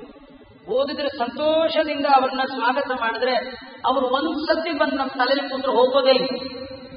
ಮನೆಗೆ ಬಂದವರನ್ನ ನೀವು ಚೆನ್ನಾಗಿ ಟ್ರೀಟ್ ಮಾಡಿಬಿಟ್ರೆ ಅವ್ರು ಮನೇಲೇ ಇರ್ಬೇಕು. ಮನೆ ಬಂದ್ರೆ ಹೋಗ್ಬೇಕು ಅನ್ಸಲ್ಲ ನೋಡಿ, ಇಲ್ಲೇ ಇರ್ಬೇಕು ಅನ್ಸುತ್ತೆ. ನಿಮಿಷಕ್ಕೂ ಕೊಡ್ತಿರ್ತೀರಿ ಕುಡಿಯಕ್ಕೆ. ನಿಮ್ಮಂತವ್ರು ಎಲ್ತಿ ಹಿಂಗಂತಿರ್ತಾರಲ್ಲ, ಹಾಗೆ ತತ್ವಾಭಿಮಾನಿ ವರ್ಣಾಭಿಮಾನಿ ದೇವತೆಗಳನ್ನ ನೀವು ಒಳ್ಳೆ ರೀತಿ ಸ್ವಾಗತ ಮಾಡಿಬಿಟ್ರೆ ಅವ್ರು ನಿಮ್ಮನ್ನು ಬಿಟ್ಟೇ ಹೋಗು. ಹಾಗೆ ಮಾಡಬೇಕು. ಹೀಗಾಗಿ ವಿಜೇಂದ್ರ ಶ್ರೀಮಚ್ಚರಣರು ಒಮ್ಮೆ ಕೇಳಿದ್ರೆ ಮುಗಿತು, ಮತ್ತೆ ಮರೆಯೋ ಪ್ರಶ್ನೆಯೇ ಇಲ್ಲ. ಇಂತಹ ಅದ್ಭುತವಾದ ವ್ಯಾಸಂಗ ಮಾಡ್ತಾ ಇದ್ದಾರೆ ವ್ಯಾಸರಾಜರ ಹತ್ರ. ಅವ್ರು ಏನೇನು ಓದಿದ್ರು, ಎಷ್ಟು ವರ್ಷ ಇದ್ರು, ನಮಗೆ ಆಶ್ಚರ್ಯ ಆಗುತ್ತೆ. ಇತಿಹಾಸದಲ್ಲಿ ಮತ್ತೊಬ್ಬ ಇಂಥ ಗುರು, ಇಂಥ ಶಿಷ್ಯ ಕಂಡಿಲ್ಲ. ಯಾಕಂದ್ರೆ ಆ ಗುರುಗಳು ಅಂತವರು, ಶಿಷ್ಯ ಅಂತವ್ರು. ಶಿಷ್ಯ ವಿಜೇಂದ್ರ ವಿಷ್ಣು ತೀರ್ಥರು ವ್ಯಾಸರಾಜರ ಬಳಿ ಓದುವಾಗ ನಯೇ ಶಬ್ದ ಮಯೇ ಪುನರ್ಮಯೇ ವೇದ ಶಿರಶ್ಚಯೇ ನ್ಯಾಯೇ ಚ ಚತುರಧ್ಯಾಯೇ ಧಿಯೇ ಕಾಯ ವಿಶುದ್ಧಯೇ ಎಲ್ಲವನ್ನೂ ಅಧ್ಯಯನ ಮಾಡಿದ್ದಾರೆ. ವ್ಯಾಕರಣ, ನ್ಯಾಯ, ಮೀಮಾಂಸಾ, ಏನು ವೇದಕ್ಕೆ ಬೇಕಾದ ಷಡಂಗಗಳು ಅಂತಿದೆ, ಷಟ್ಶಾಸ್ತ್ರಗಳು ಅಂತಿದೆ. ಅದರಲ್ಲಿ ತಳಸ್ಪರ್ಶಿ ಜ್ಞಾನ ವಿಜೇಂದ್ರ ವಿಷ್ಣು ತೀರ್ಥರು. ಷಡ್ವಾರಂ ವ್ಯಾಸರಾಜೇಂದು ಮುಖಾಶ್ರುತ್ವ ವಿಶೇಷತಾ ಮಧ್ವಶಾಸ್ತ್ರ ಸಾರಂದು ವ್ಯಾಚಕ್ಷಾಣಂ ವಿಜಾಂಸತಿ. ವ್ಯಾಸರಾಜರ ಪದಕಮಲಗಳಲ್ಲಿ ಕುಳಿತು ವಿಜಯೇಂದ್ರ ಸ್ವಾಮಿಗಳು 6 ಬಾರಿ ಸರ್ವಮೂಲವನ್ನು ಅಧ್ಯಯನ ಮಾಡಿದ್ದಾರೆ. ಮಧ್ವಾಚಾರ್ಯರು ಎಷ್ಟು ಗ್ರಂಥ ರಚನೆ ಮಾಡಿದ್ದಾರಲ್ಲ, ಅಷ್ಟು ಗ್ರಂಥಗಳನ್ನ 6 ಸತಿ ಕೇಳಿದ್ದಾರೆ. ಅಷ್ಟೇನಾ? ಮತ್ತು ಹೇಳ್ತಾರೆ, ಶ್ರೀಮದ್ ಟೀಕಾಕೃತ್ಪಾದರು ವ್ಯಾಸರಾಜರಿಗಿಂತೂ ಹಿರಿಯರು. ಅವರು ರಚನೆ ಮಾಡಿರ್ತಕ್ಕಂಥ ಶ್ರೀಮನ್ ನ್ಯಾಯ ಸುಧೆ, ಆಚಾರ್ಯರ ಶಾಸ್ತ್ರದಲ್ಲೇ ದ್ವೈತ ವಾಂಗ್ಮಯದಲ್ಲೇ ಅತಿ ಮೇರು ಕೃತಿ. ಆ ನ್ಯಾಯ ಸುಧೆಯನ್ನ ನವಕೃತ್ವೋ ನ್ಯಾಯ ಸುಧಾಂ ವ್ಯಾಸ ತೀರ್ಥಪಯೋನಿಧೇ ಉತ್ತೃತ್ಯ ಪೀಠವಂತಂಚ ನಾಟೀಂದ್ರ ವಿವಸನ್ನುತಂ. 9 ಬಾರಿ ನ್ಯಾಯಸುಧ ಓದಿದ್ದಾರೆ. 9 ಬಾರಿ. ನಮ್ಮ ಇಡೀ ಜನ್ಮದ ಒಳಗೆ 1 ಬಾರಿ ಎಲ್ಲಾ ಪೇಜು ತಿರುವು ಹಾಕ್ಬಿಟ್ರೆ ಸಾಕು. ಓದೋದಲ್ಲ, ಅದನ್ನು ಪೇಜ್ ತಿರುಗಿಸಿದ್ರೆ ಅದೂ ಬೇಡ. ಮನೇಲಿ ಪುಸ್ತಕ ಇಟ್ಕೊಂಡು ದಿನ ಕೈ ಮುಗಿದು ಬಿಟ್ರೆ ಸಾಕು. ಜಯತೀರ್ಥರು ಬೇರೆ ಅಲ್ಲ, ಅವರ ಗ್ರಂಥ ಬೇರೆ ಅಲ್ಲ. ಅಂತಹ ಜಯತೀರ್ಥರ ಪ್ರತಿಕೃತಿ, ಅವರ ಆಕೃತಿಯಾದ ಆ ಗ್ರಂಥವನ್ನ 9 ಬಾರಿ ಅಧ್ಯಯನ ಮಾಡಿದ್ದಾರೆ ಅಂದ್ರೆ ಅದೇನು ವ್ಯಾಸರಾಜರು ಹೇಳಿದ್ರು, ಅದೇನು ವಿಜೇಂದ್ರ ಸ್ವಾಮಿಗಳು ಕೇಳಿದ್ರು, ಅರ್ಥವೇ ಅಲ್ಲ. ಅಷ್ಟೇ ಅಲ್ಲ, ಸ್ವತಃ ವ್ಯಾಸರಾಜರಿಂದ ರಚಿತವಾದಂತಹ ನ್ಯಾಯಾಮೃತವನ್ನ 4 ಬಾರಿ ಮತ್ತೆ ಕೇಳಿದ್ದಾರೆ. ಅವರೇ ರಚನೆ ಮಾಡಿರ್ತಕ್ಕಂಥ ಗ್ರಂಥಗಳು. ಹೀಗೆ ಅಧ್ಯಯನ ಮಾಡಿದವರು ಮಹಾನುಭಾವರು ನಮ್ಮ ವಿಜಯೇಂದ್ರ ಸ್ವಾಮಿಗಳು. ಇಂಥ ವಿಜಯೇಂದ್ರ ಸ್ವಾಮಿಗಳು ಅವರು ವಿಠ್ಠಲಾಚಾರ್ಯರು ವಿಷ್ಣು ತೀರ್ಥರಾಗಿ ವ್ಯಾಸರಾಜರ ಸನ್ನಿಧಾನದಲ್ಲಿದ್ದರು. ವ್ಯಾಸರಾಜರ ಬಳಿಯಲ್ಲಿ 24 ಜನ ಅಪರೋಕ್ಷ ಜ್ಞಾನಿಗಳಾಗಿರ್ತಕ್ಕಂಥ ಸನ್ಯಾಸಿಗಳಿದ್ದರು. ಪಾಠಕ್ಕೆ 24 ಜನ ಯತಿಗಳು. ಎಲ್ಲಿ ವ್ಯಾಸರಾಜರು ಹೋದ್ರು 8 ಜನ ಸ್ವಾಮಿಗಳು 8 ಜನ ಶಿಷ್ಯರು ಅಲ್ಲ. ಈಗೆಲ್ಲ ಏನು ಸ್ವಾಮಿಗಳು ಶಿಷ್ಯರು ಎಷ್ಟು ಜನ ಅಂತ, ವ್ಯಾಸರಾಜರು ಬಂದ್ರೆ ಶಿಷ್ಯರು ಎಷ್ಟಲ್ಲ ಸ್ವಾಮಿಗಳು 8 ಜನ ಅಂತ ಹೇಳ್ಬೇಕು. 25 ಜನ ಸ್ವಾಮಿಗಳು ಬರೋದು. 25 ಜನ ಪಾದ ಪೂಜೆ ಮಾಡ್ಬಿಟ್ಟು ನಿಮ್ಗೆ 75 ವಯಸ್ಸು ಆಗ್ಬಿಡ್ತು. ಈ ಒಬ್ರು ಬಂದ್ರೆ 7-11 ಕೊಡು. ಆಗಿನ ಕಾಲ ಹೇಗಿರ್ಬೇಡ, ವ್ಯಾಸರಾಜರು ಹೇಗಿರ್ಬೇಡ. 24 ಜನ ವ್ಯಾಸರಾಜರ ಮಧ್ಯೆ ಹೋಗ್ತಿದ್ರೆ ಈ ಕಡೆ 12 ಜನ ಸ್ವಾಮಿಗಳು, ಈ ಕಡೆ 12 ಜನ. ಪ್ರತಿಯೊಬ್ಬರು ಶಾಪಾನುಗ್ರಹ ಶಕ್ತರು, ಪ್ರತಿಯೊಬ್ಬರು ಅಪರೋಕ್ಷ ಜ್ಞಾನಿಗಳು ವ್ಯಾಸರಾಜರ ಬಳಿ. ಅಂತಹ ವ್ಯಾಸರಾಜರು ಒಮ್ಮೆ ಹೀಗೆ ಇರುವ ಸಂದರ್ಭ, ಒಂದಿನ ಪೂಜೆ ಕೂತು ತುಳಸಿ ಕೈ ಹಾಕಿದೆಲ್ಲ ಕತೆ ಗೊತ್ತಿದೆ. ತುಳಸಿ ಕೈ ಹಾಕಿದ್ರೆ ವ್ಯಾಸರಾಜರ ಕೈಯಲ್ಲಿ ಹಿಡಿದು ನೋಡಿದ್ರ ಇದ್ಯಾರೋ ನಿಮ್ಮಲ್ಲೇ ತಂದಿದ್ದು ಅಂದ್ರೆ. ಈ ಕಥೆ ಎಲ್ಲ ಎಷ್ಟು ಚೆನ್ನಾಗಿದೆ ಅಂದ್ರೆ, ಇವತ್ತು ನಾವು ತುಳಸಿ ಇಟ್ಕೊಂಡು ಎಂದು ನಮ್ಗೆ ನಿರ್ಮಾಲ್ಯ ಆಗ್ತಲ್ಲ. ಯಾಕಂದ್ರೆ ನಿರ್ಮಾಲ್ಯನೇ ಹಾಕ್ತಾ ಇರ್ತೀವಲ್ಲ. ನಾವ್ ನಿರ್ಮಾಲ್ಯವೇ ಹಾಕ್ತಿರ್ತೀವಿ. ನಮ್ಗೆ ನಿರ್ಮಾಲ್ಯ ಯಾವುದು ಫ್ರೆಶ್ ಯಾವುದು ಏನು ನಮ್ಗೆ ಈ ಸಾಲಿಗ್ರಾಮಗಳೇ ಗೊತ್ತಾಗಲ್ಲ. ಬರೀ ಡೂಪ್ಲಿಕೇಟೇ ಜಾಸ್ತಿ ಆಗ್ತದೆ. ಆಚಾರ್ಯ ಸಾಲಿಗ್ರಾಮನ ನೋಡಿ ಇಲ್ಲ, ಯಾಕಂದ್ರೆ ಅದೇ ಡೂಪ್ಲಿಕೇಟ್. ತುಳಸಿ ಆಚಾರ್ಯ ತುಳಸಿನ ನೋಡಿ ಅದು ಡೂಪ್ಲಿಕೇಟ್. ನಮ್ಗೆ ಏನು ಗೊತ್ತಾಗಲ್ಲ. ವ್ಯಾಸರಾಜರಿಗೆ ತುಳಸಿನ ಮುಟ್ಟಿದ ತಕ್ಷಣ ಹೇಳಿದಂತೆ ನಿರ್ಮಾಲ್ಯ ಅಂತ. ಅದು ನಿರ್ಮಾಲ್ಯ ಅಂತ ಹೇಗೆ ಅವ್ರು ನೋಡಿದಾಗ ಏನ್ ಕಾಣ್ತದೊಳಗೆ ನಿರ್ಮಾಲ್ಯ ಅಂತ ಅಂದ್ರೆ ಯಾಕೆ? ಇದೆಲ್ಲ ದೇವತಾ ರಹಸ್ಯ. ಅದು ಅವ್ರಿಗೆ ಗೊತ್ತು, ಕೇಳಿದವ್ರಿಗೆ ಗೊತ್ತು. ನಮ್ಗೇನ್ ಗೊತ್ತು? ಕಥೆ ಏನಿದೆ ಅಷ್ಟು ಹೇಳ್ಬೋದು ಅಷ್ಟೇ. ಆಚಾರ್ಯ ನಿರ್ಮಾಲ್ಯ ಅಂತ ಯಾಕಂದ್ರೆ ನಮ್ಗೇನ್ ಗೊತ್ತು? ಯಾಕಂದ್ರೆ ಅವ್ರು ನೋಡಿದ ತಕ್ಷಣ ಅದು ಅನ್ನಿಸ್ತವು. ಅಷ್ಟೊಂದು ಶಿಷ್ಯ ಬಂದ, ಇಲ್ಲ ಸ್ವಾಮಿ ಬೆಳಗಾಗೆದ್ದು ನಾನೇ ಮಡಿ ಉಟ್ಕೊಂಡು ನಾನೇ ಬಿಡಿಸಿ ತಂದಿದ್ದೇನೆ, ಅದು ಗಿಡದಿಂದ ಬಿಡಿಸಿ ತಂದಿದ್ದು. ಇಲ್ಲಪ್ಪ ಇಲ್ಲ, ಇದು ಪೂಜೆ ಆಗೋಗ್ತಿದೆ ಈ ತುಳಸಿ. ನೋಡೋಗಿ ಯಾರೋ ಬಂದಿರ್ಬೇಕು ನೋಡು ಅನ್ನೋ ಕಾಲಕ್ಕೆ ಹೋಗಿ ನೋಡ್ಕೊಂಡು ಬರ್ತಾರೆ. ಸ್ವಾಮಿ ಯಾರೊಬ್ಬರು ಸ್ವಾಮಿಗಳಿದ್ದಾರೆ, ಯಾರು ಅಂತ ವಿಚಾರ ಮಾಡುವಾಗ ಗೊತ್ತಾಗ್ತಾ ಇದೆ ವಿಜಯೇಂದ್ರ ಪರಂಪರೆಯಲ್ಲಿ ಬಂದಂತಹ ಮಹಾತ್ಮಾಗಳು, ವೃದ್ಧರು, ತಪಸ್ವಿಗಳು, ಮಾನಸ ಪೂಜಾ ದುರಂಧರರು ಸುರೇಂದ್ರ ತೀರ್ಥರು ಅಂತ. ಎಂಥ ಮಹಾನುಭಾವ ಗೊತ್ತಾ? ನಾವು ಅವರ ಮಹಿಮಾ, ಅವರ ಚರಿತ್ರೆಯನ್ನ ಊಹಿಸಲಿಕ್ಕೂ ಸಾಧ್ಯ ಇಲ್ಲ. ಯಾಕಂದ್ರೆ ಅವರ ಚರ್ಮ ಶ್ಲೋಕದಲ್ಲಿ ಅವರ ಇತಿಹಾಸ ಎಷ್ಟಿದೆ. ಯಶ್ಚಕಾರೋಪವಾಸೇನ ತ್ರಿವಾರಂ ಭೂಪ್ರದಕ್ಷಿಣಂ ತಸ್ಮೈ ನಮೋ ಯತೀಂದ್ರಾಯ ಶ್ರೀ ಸುರೇಂದ್ರ ತಪಸ್ವಿನಿ. ಉಪವಾಸದಲ್ಲಿ 3 ಬಾರಿ ಭೂಪ್ರದಕ್ಷಿಣೆಯನ್ನು ಮಾಡಿದ ಮಹಾನುಭಾವ. 3 ಬಾರಿ ತೀರ್ಥಯಾತ್ರೆ. ಹೇಗೆ? ತಿಂಡಿ ತೀರ್ಥಯಾತ್ರೆ ಅಲ್ಲ, ಬರೀ ಉಪವಾಸದ ಯಾತ್ರೆ. ಅದು 3 ಸತಿ ಅಷ್ಟೇ ಸಾಕು. ನಿಮ್ ಮುಂದಿನ ಮಹಿಮಾ ನಿಮ್ಗೆ ಅರ್ಥವಾಗಲ್ಲ ಹೇಳಿದ್ರು. ಉಪವಾಸದಲ್ಲಿ ಇಡೀ ಭೂಮಂಡಲವನ್ನ 3 ಬಾರಿ ಪ್ರದಕ್ಷಿಣೆ ಮಾಡಿದ್ದಾರೆ ಅಂತ ಸುರೇಂದ್ರ ತೀರ್ಥರಿಗೆ ನಮಸ್ಕಾರ. ಇದರರ್ಥ ಏನ್ ಗೊತ್ತಾ? ಪೂಜೆ ಆಗುವವರೆಗೂ ಉಪವಾಸ ಇರೋ ಯೋಗ್ಯತೆ ಇರುತ್ತೆ. ಬೆಳಗ್ಗೆ ಬೆಳಗ್ಗೆ ಕುಡಿಯೋ ನಮಗೆ ಅವ್ರ ಮಹಿಮೆ ಏನಾಗ್ತಾಗತ್ತೆ? ಮೊದಲು ಈ ಮಹಿಮೆ ತಿಳ್ಕೊಳ್ಳಿ, ಇದನ್ನ ಟ್ರೈನ್ ಅಪ್ ಆಗಿ ಆಮೇಲೆ ಮುಂದೆ ಅವ್ರ ಮಹಿಮೆಗೆ ಬನ್ನಿ ಅಂತ ಹೇಳಲಿಕ್ಕೆ ಈ ಶ್ಲೋಕ. ಯಶ್ಚಕಾರೋಪವಾಸೇನ ನೋಡಿ, ಬಹಳ ಒಳ್ಳೆ ಯಾತ್ರೆ ಮಾಡ್ಬೋದು. ನೀವು ಊಟ ತಿಂಡಿ ಕಾರ್ಯಕ್ರಮ ಇಲ್ಲ ಅನ್ಕೊಳ್ಳಿ, ಯಾತ್ರೆ ಅನ್ಕೊಳ್ಳಿ, ಹೋಗೋದೇ ಇಲ್ಲ. ಫಸ್ಟ್ ಯಾರಾದ್ರೂ ಊಟ ಇಲ್ಲ, ಕಾಫಿ ಇಲ್ಲ, ತಿಂಡಿ ಇಲ್ಲ, ಬರ್ಬೇಕು ನೀವು ಬದ್ರಿ ಯಾತ್ರೆಗೆ ಅಂದ್ರೆ ಯಾರು ಬರ್ತಾರೆ? ಎಲ್ಲ ಇದೆ ಅಂದ್ರೇನೆ ಬರೋದು ಕಷ್ಟ. ನಿಜವಾಗಿಯೂ ಊಟ ತಿಂಡಿ ಇಲ್ಲ ಅಲ್ಲಿ ಕೆಲಸವೇ ಇಲ್ಲ. ಪಾತ್ರೆ ತೊಳಿಬೇಕಾದ್ದಿಲ್ಲ, ಅಕ್ಕಿ ತರಬೇಕಾದ್ದಿಲ್ಲ, ತರಕಾರಿ ಹೆಚ್ಚಬೇಕಾದ್ದಿಲ್ಲ, ಎಲ್ಲೂ ನಿಲ್ಲಿಸಬೇಕಾದ್ದಿಲ್ಲ. ಸ್ನಾನ ಮಾಡೋದು ಸೀದಾ ದೇವಸ್ಥಾನಕ್ಕೆ ಹೋಗೋದು, ಸ್ನಾನ ಮಾಡೋದು ಹೋಗಿಟ್ಟೆ. ಎಷ್ಟು ಈಸಿ ಅದು ಅವರಿಗೆ ಈಸಿ, ಸುಲಭ ಅವರಿಗೆ. ನಮಗೆ ಸಾಧ್ಯವೇ ಇಲ್ಲ. ಬೆಳಗ್ಗೆ ಎಲ್ಲಾರು ಅಡುಗೆ ತಿಳಿಸ್ಬಿಟ್ರೆ ಊಟಕ್ಕೆ ಮುಂಚೆ 3 ಗಂಟೆ, ಊಟ ಆದ್ಮೇಲೆ 3 ಗಂಟೆ, ಊಟ ಪ್ರಿಪೇರ್ ಆಗ್ಲಿಕ್ಕೆ 3 ಗಂಟೆ, ಊಟ ಅಂದ ತಕ್ಷಣ ಹೇಳಕ್ಕಾಗಲ್ಲ, ಕೂಡಕ್ಕಾಗಲ್ಲ, ಅದಕ್ಕೆ 3 ಗಂಟೆ. ಒಟ್ಟು 6 ಗಂಟೆ ಡೇ ಟೈಮ್ ಅಲ್ಲೇ. ಈವ್ನಿಂಗ್ ಬ್ಯಾಡ್ ನೈಟ್, ರಾತ್ರಿ ಫುಲ್ ನೈಟ್, ಮುಗದೇ ಹೋಯ್ತು. ತೀರ್ಥಯಾತ್ರೆ ಯಶ್ಚಕಾರೋಪವಾಸೇನ ತ್ರಿವಾರಂ ಪ್ರದಕ್ಷಿಣಂ ತಸ್ಮೈ ನಮೋ ಯತೀಂದ್ರಾಯ ಶ್ರೀ ಸುರೇಂದ್ರ ತಪಸ್ವಿನಿ. ಸುರೇಂದ್ರ ತೀರ್ಥರ ಮಹಿಮಾ. ಇಂತಹ ಸುರೇಂದ್ರ ತೀರ್ಥರು ಅವ್ರದೇನು ವಿಶೇಷ ಸಾಮರ್ಥ್ಯ ಅಂದ್ರೆ, ಅವರು ತುಳಸಿ ಬಿಡಿಸದೆ ತುಳಸಿ ಅರ್ಚನೆ ಮಾಡ್ತಾರೆ, ಹಣ್ಣು ಹಿಡದೆ ನೈವೇದ್ಯ ಮಾಡ್ತಾರೆ. ಮಂಗಳಾರತಿ ಇಲ್ಲದೆ ಮಂಗಳಾರತಿ ಮಾಡ್ತಾರೆ. ಮಾನಸ ಪೂಜೆ ಅವ್ರೇನಂದ್ರೆ ಎಲ್ಲಿ ಸಂಚಾರ ಮಾಡುವಾಗ ಏನು ಒಳ್ಳೇದು ಕಂಡಿದ್ರು ಅದನ್ನ ದೇವರಿಗೆ ಅಲ್ಲಲ್ಲೇ ಅರ್ಪಣೆ ಮಾಡುವಂತ. ಗಿಡದಲ್ಲಿ ಹೂ ಕಂಡ್ರೆ ಎಷ್ಟು ಚೆನ್ನಾಗಿದೆ ಭಗವಂತ ನಿನಗೆ ಅರ್ಪಿತವಾಗಲಿ ಅಂದ್ರೆ ದೇವರು ತಗೊಂಡ್ಬಿಡೋದು. ಗಿಡದಲ್ಲಿ ಹೂವ ಇರ್ತಿತ್ತು, ಹೂವ ಗಿಡದಲ್ಲೇ ಇರೋದು, ದೇವರು ಬಂತು ಸೈ ಹಾಕೊಂಡು.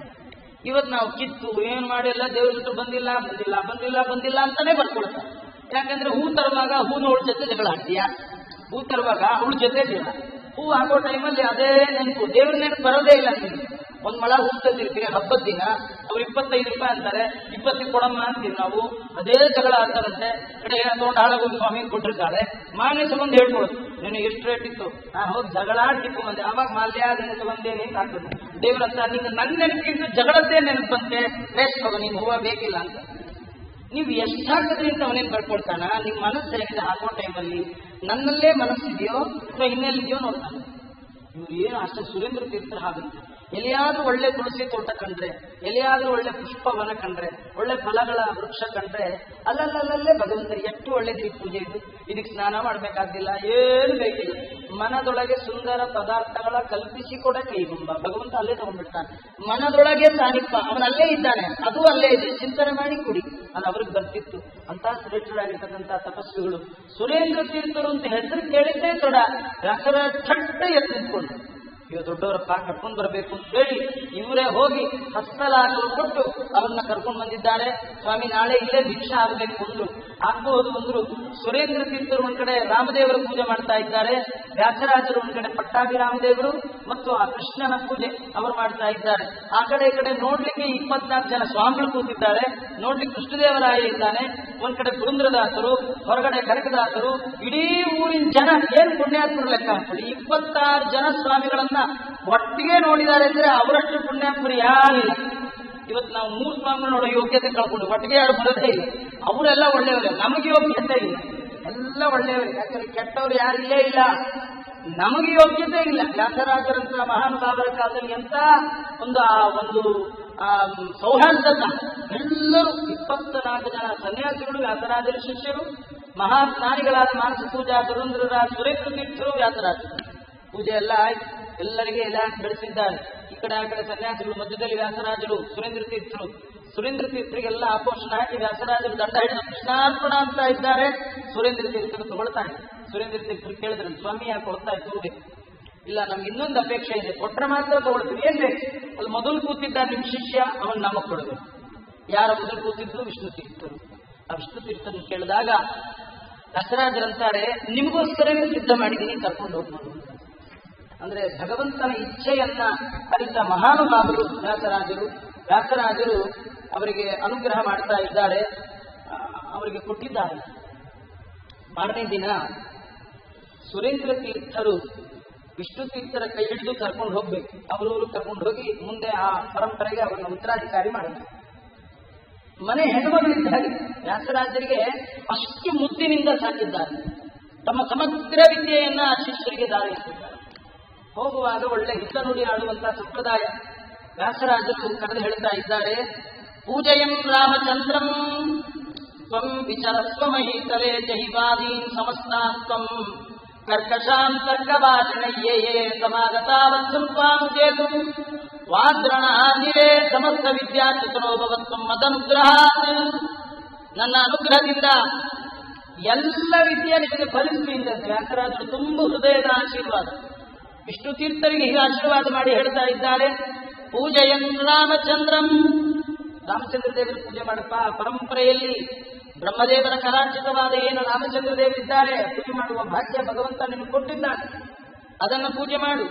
ತ್ವಂ ವಿಚರಸ್ವ ಮಹೀತಲೆ, ಈ ಭೂಖಂಡದಲ್ಲಿ ಸಂಚಾರ ಮಾಡು. ಜಹಿವಾದಿ ಸಮಸ್ತಾತ್ವಂ, ಕರ್ಕಶ ತರ್ಕದಿಂದ ಪಂಡಿತರು ಅಂತ ಹೇಳಿ ಯಾರು ಗರ್ವದಿಂದ ಬೆರೀತಾ ಇದ್ದಾರೆ, ಭಗವಂತನನ್ನ ಮರೆತಿದ್ದಾರೆ, ಜಗತ್ತನ್ನ ಸುಳ್ಳು ಅಂತಾರೆ, ಎಲ್ಲ ಸುಳ್ಳು, ನಾನೇ ಬೇಕು ಅಂತಾರೆ. ಅದನ್ನೆಲ್ಲ ಅಂತಹ ವಾದಿಗಳನ್ನೆಲ್ಲ ಏ ಸಮಾಗತ ವರ್ತ ಸ್ವಾಂಚೇತು ಆದ್ರಣಾದಿರೇ, ವಾದ ಅನ್ನುವ ರಣರಂಗದಲ್ಲಿ ಅವರನ್ನೆಲ್ಲ ಗೆಲ್ಲು.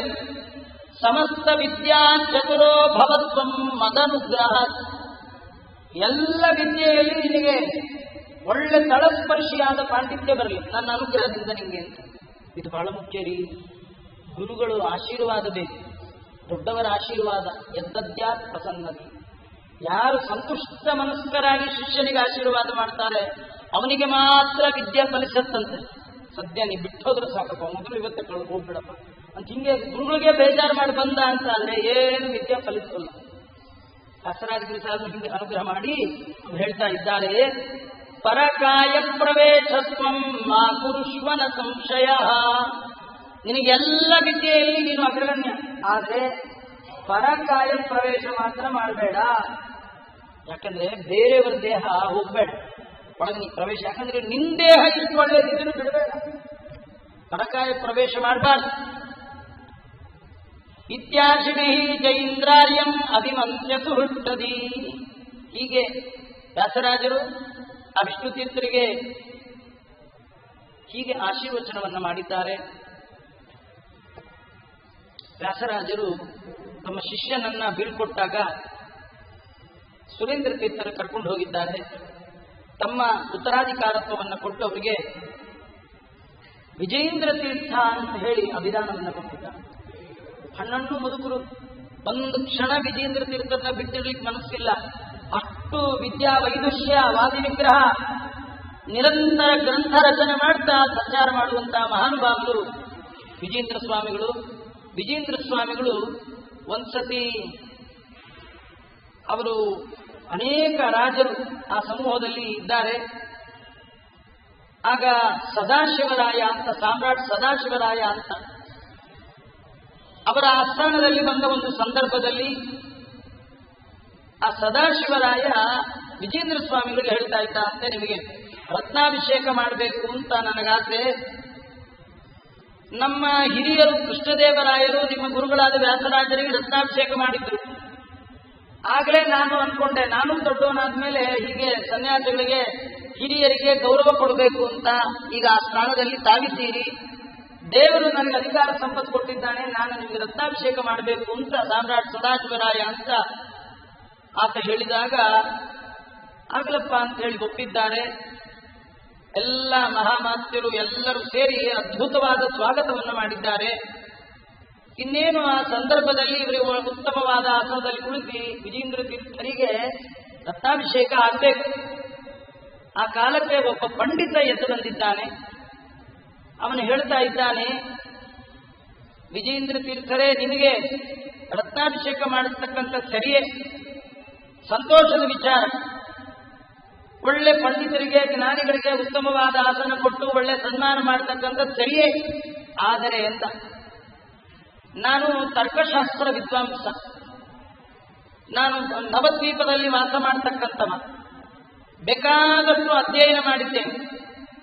ನನ್ನ ಜೊತೆ ತರ್ಕ ಮಾಡಿ ನನ್ನನ್ನು ಗೆಲ್ಲುವ ತನಕ ನೀವು ಈ ರತ್ನಾಭಿಷೇಕ ಮಾಡಿಸ್ಕೊಂಡು ಕೊಡು ಅಂದಾಗ, ಅವನ ದಿಟ್ಟತನವನ್ನು ನೋಡಿ ಅಲ್ಲೇ ಇರ್ತಕ್ಕಂತಹ ಒಬ್ಬ ವಿದ್ವಾಂಸರು, ಕವಿಗಳು ಅವರು ಎದ್ದು ನಿಂತು ಹೇಳ್ತಾ ಇದ್ದಾರೆ, ಅಲ್ಲಯ್ಯ ನಿಂಗೇನು ಬುದ್ಧಿ ಇದೆಯಾ?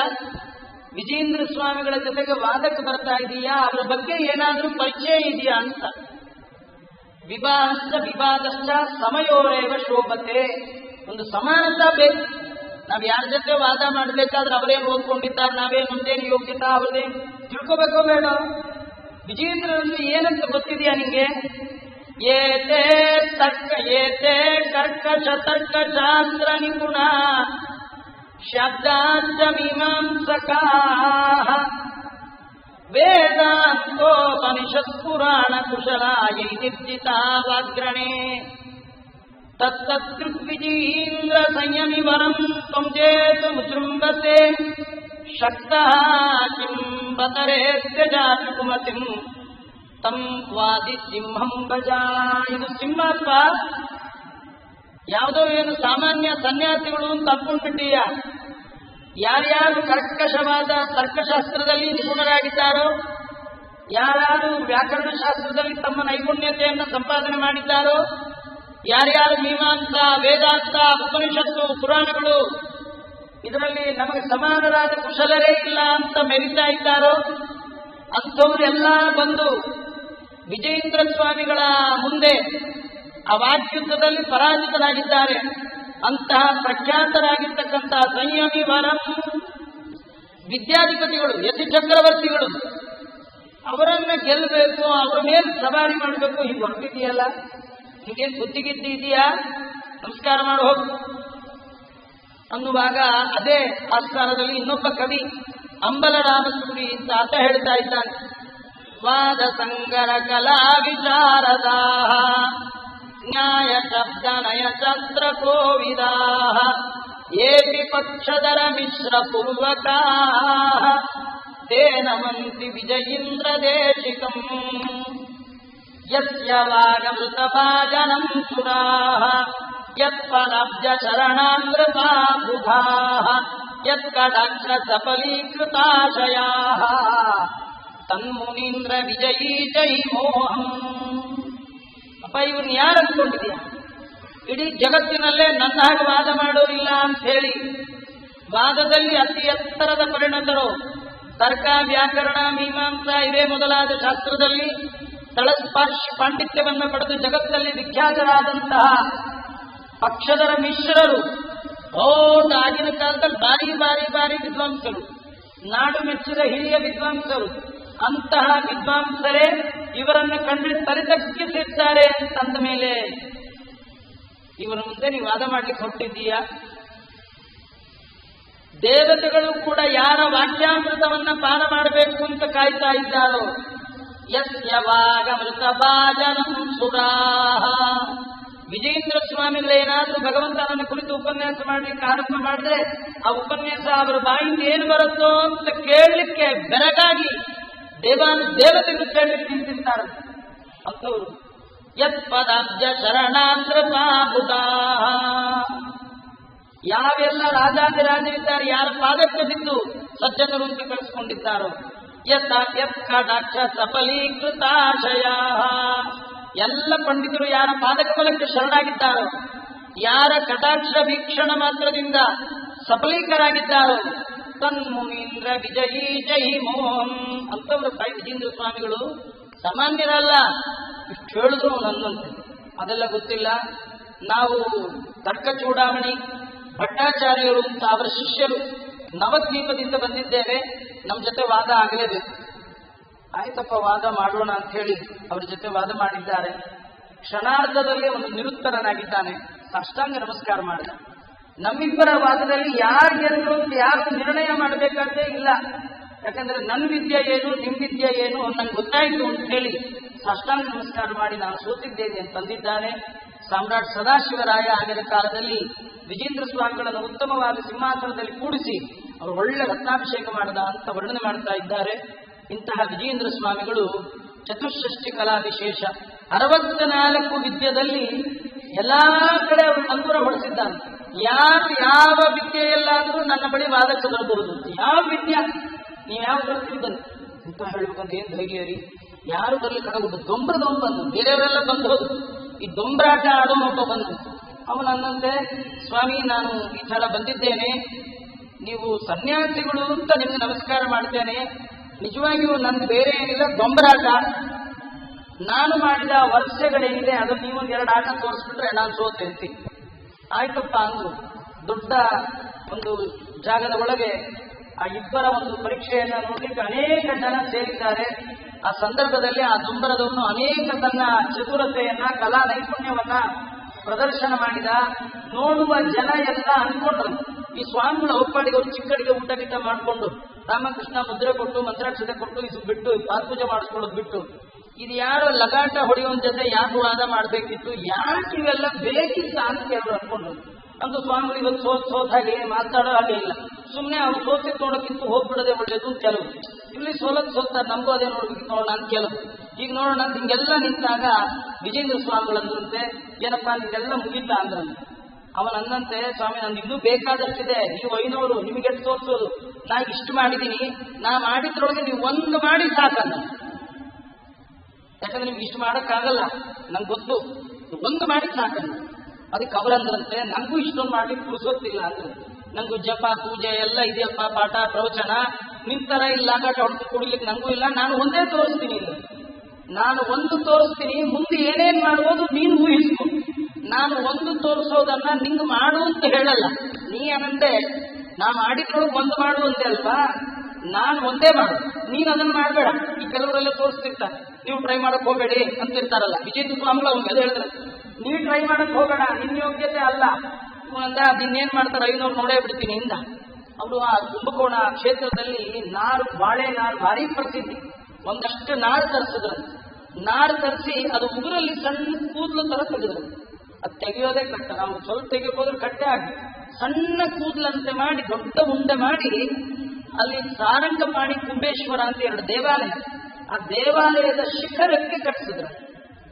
ಇವ್ ನೋಡಿದ್ರೆ ಅಲ್ಲಿ ಕಟ್ಟಿಸಿ ಏನ್ ಮಾಡ್ತಾರೆ, ಹೂಗಿಯೂ ಕಟ್ತಾರೋ ಇದ್ರ ಮೇಲೆ ಎಣಿಗಿಣಿ ಹಾಕೊಂಡು ಹೋಗಿ ನಾರಲ್ಲಿ ಹೂಗಿಯೂ ಕಟ್ತಾರೇನೋ, ಈ ತರ ನಮಗ್ ಕಟ್ಟಕ್ ಬರಲ್ಲ ಅನ್ಕೊಂಡಿರ್ಬೇಕು ಅಂತ ಎಲ್ಲ ಕಟ್ಟಿದ್ದಾಯ್ತು.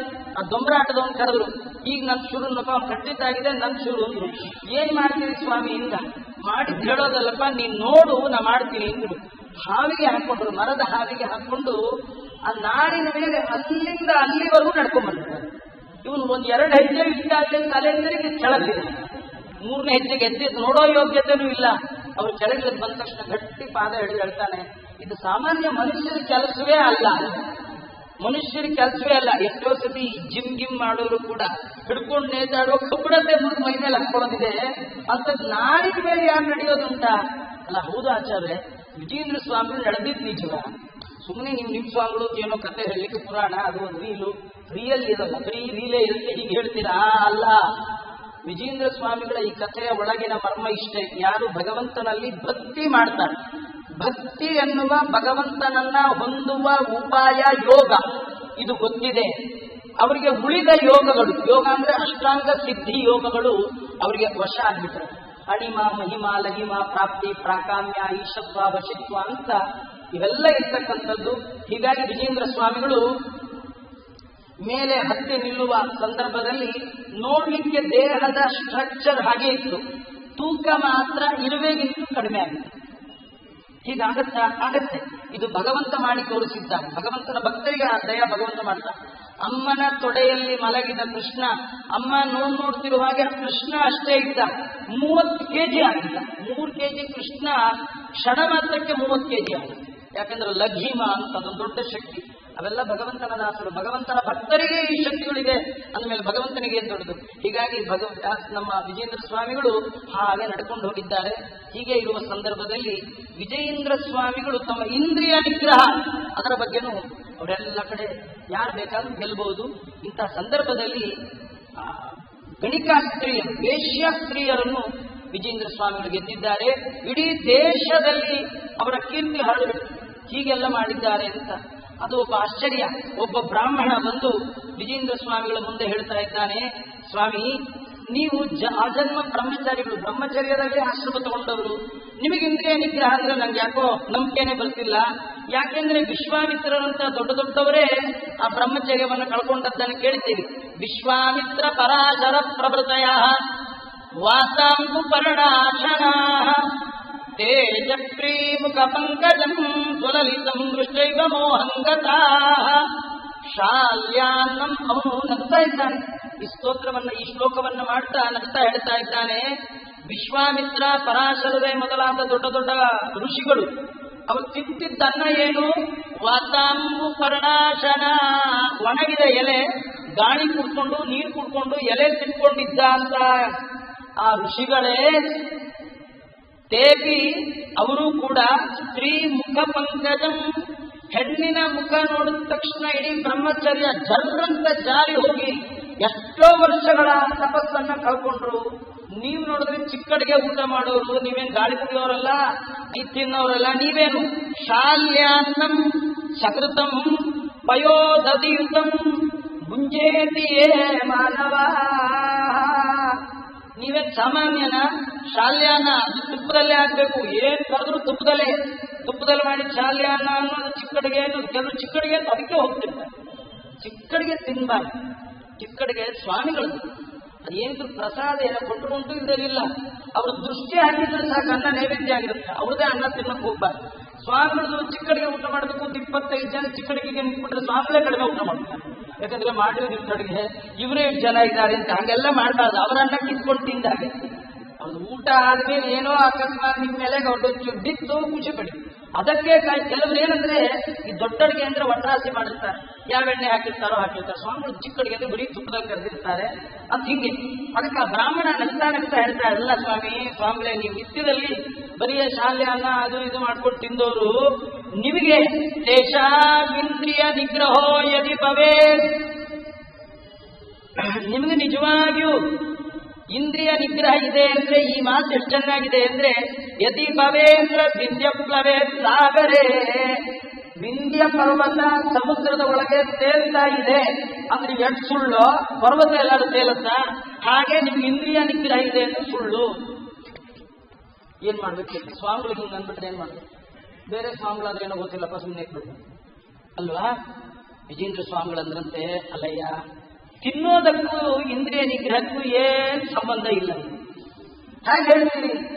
ಅವರು ತಕ್ಷಣದಲ್ಲೇ ಹೇಳ್ತಾ ಇದ್ದಾರೆ, ಸಿಂಹೋ ಮದದ್ವಿರದ ಮಸ್ತಕ ಮಾಂಸ ಭೋಜಿ ಸಂಪತ್ಸರಸ್ಯ ಕೃತಿ ರತಿಮೇಕವಾರಂ. ಸಿಂಹೋ ಮದದ್ವಿರದ ಮಸ್ತಕ ಮಾಂಸ ಭೋಜಿ ಸಂಪತ್ಸರಸ್ಯ ಕೃತೆ ರತಿಮೇಕವಾರಂ. ಪಾರಾವತಕ್ಕಲು ಶಿಲಾ ಶಕಲಾನಿ ಪುಂತೆ ಕಾಮಿ ಭವತ್ಯನುದಿನಂ ಪದಕೋತ್ರ ಹೇತು. ಏನಂತೆ, ನಾನು ಚೆನ್ನಾಗಿರು ತಿಂತೀನಿ, ನನಗೆ ಬ್ರಹ್ಮಚರ್ಯ ಇಲ್ಲ, ಅವ್ರು ಎಲೆ ತಿಂತಾರೆ, ಅವ್ರಿಗೆ ಬ್ರಹ್ಮಚರ್ಯ, ಹೀಗೆಲ್ಲ ಹೇಳ್ತೀಯಾ? ತಿನ್ನೋದಕ್ಕೂ ಅದಕ್ಕೂ ಏನ್ ಸಂಬಂಧ ಇಲ್ಲ. ಸಿಂಹ ಪ್ರಾಣಿಗಳ ಬಗ್ಗೆ ಗೊತ್ತಿದೆಯಾ? ಸಿಂಹ ಅದು ಸಣ್ಣ ಪುಟ್ಟ ಏನು ಬ್ರೆಡ್ ಬನ್ನು ಬಿಸ್ಕೆಟ್ ತಿನ್ನೋ ಪ್ರಾಣಿ ಅಲ್ಲ. ತಿನ್ನತ್ತ ಸಿಂಹ ಏನ್ ತಿನ್ನತ್ತೆ? ಅದು ಯಾವ್ಯಾವುದೋ ತಿನ್ನಲ್ಲ. ಮದದ್ವಿರದ ಮಸ್ತಕ, ಮದಿಸಿದ ಆನೆಯ ಈ ನೆತ್ತರಿನ ಮಾಂಸವನ್ನ ತಿಂತಕ್ಕಂಥದ್ದು. ಎಷ್ಟು ಅದು ಎಂತ ಪುಟ್ಟದು ಅಂತ ಆಹಾರ ತಿನ್ನುವ ಸಿಂಹ ಸಂವತ್ಸರಸ್ಯ ಕುರುತೆ ರತಿಮೇಕವಾರಂ. ಇಡೀ ವರ್ಷದಲ್ಲಿ ಒಂದೇ ದಿನ ಹೆಣ್ಣಿನ ಸಹವಾಸ ಮಾಡುತ್ತೆ, ಇನ್ನು ಮತ್ತೊಂದಿನ ಮಾಡೋದೇ ಇಲ್ಲ. ಸಿಂಹ ಮದಿಸಿದ ಆನೆಯ ಕುಂಭಸ್ಥಳವನ್ನ ನಿತ್ಯದಲ್ಲಿ ತಿನ್ನುವ ಸಿಂಹ ವರ್ಷಕ್ಕೆ ಒಂದೇ ದಿನ ಸೇರುತ್ತೆ. ಅದೇ ಪಾರಾವತ ಚಲುಶಿಲ ಶಕಲ ಆನಿಪುಂತೆ, ಪಾರಿವಾಳ ಅದು ನಿತ್ಯದಲ್ಲಿ ಅಲ್ಲಿ ಇಲ್ಲಿರೋದು ಕಾಲ ಹೆಚ್ಚಿ ತಿನ್ನಂತೆ. ಕಾಮಿ ಭವತ್ಯನುದಿನಂ ಬದಕೋತ್ರ ಹೇತು, ನಿತ್ಯದಲ್ಲಿ ಹೆಣ್ಣಿನ ಸಹವಾಸಬೇಕು. ಅದಕ್ಕೆ ಸಂಬಂಧ ಹೇಳಿ, ತಿನ್ನೋದಕ್ಕೂ ಅದಕ್ಕೂ ಸಂಬಂಧ ಇಲ್ಲ, ಮನಸ್ಸು ನೆಟ್ಟಿಗಿರ್ಬೇಕು ಅಂತ. ಬ್ರಹ್ಮಚರ್ಯಕ್ಕೆ ಮನಸ್ಸು ಮುಖ್ಯ. ನಿಮಗೆ ಮನಸ್ಸು ನೆಟ್ಟಿಗಿಲ್ಲ ಅಂದ್ರೆ ಏನ್ ತಿಂದ್ರು ಅಟ್ಟೆ, ತಿಂದಿದ್ರು ಅಟ್ಟೆ ಅಂತ ವಿಜೇಂದ್ರ ಸ್ವಾಮಿಗಳು ಹೀಗೆಲ್ಲ ಹೇಳಿದ್ರು ಅನ್ನುವಂತ ತೋರಿಸ್ತಾ ಇದ್ದಾರೆ. ಹೀಗಾಗಿ ಎಲ್ಲರೂ ಒಪ್ಕೊಂಡ್ರಂತ. ಆದ್ರೆ ಅಲ್ಲೇ ಇದ್ದವ್ರಿಗೆ ಕೆಲವರಿಗೆ ಯಾಕೋ ನಂಬಿಕೆ ಬರಲಿಲ್ಲ. ಏನೋ ಸ್ವಾಮಿ ನೀವು ಯಾರ್ದಾದ್ರೂ ಬಾಯಿ ಮುಚ್ಚಿ ಕಳಿಸ್ಬಿಡ್ತೀರಿ, ನಮ್ಗೆ ಯಾಕೋ ಡೌಟ್ ಇಲ್ಲ.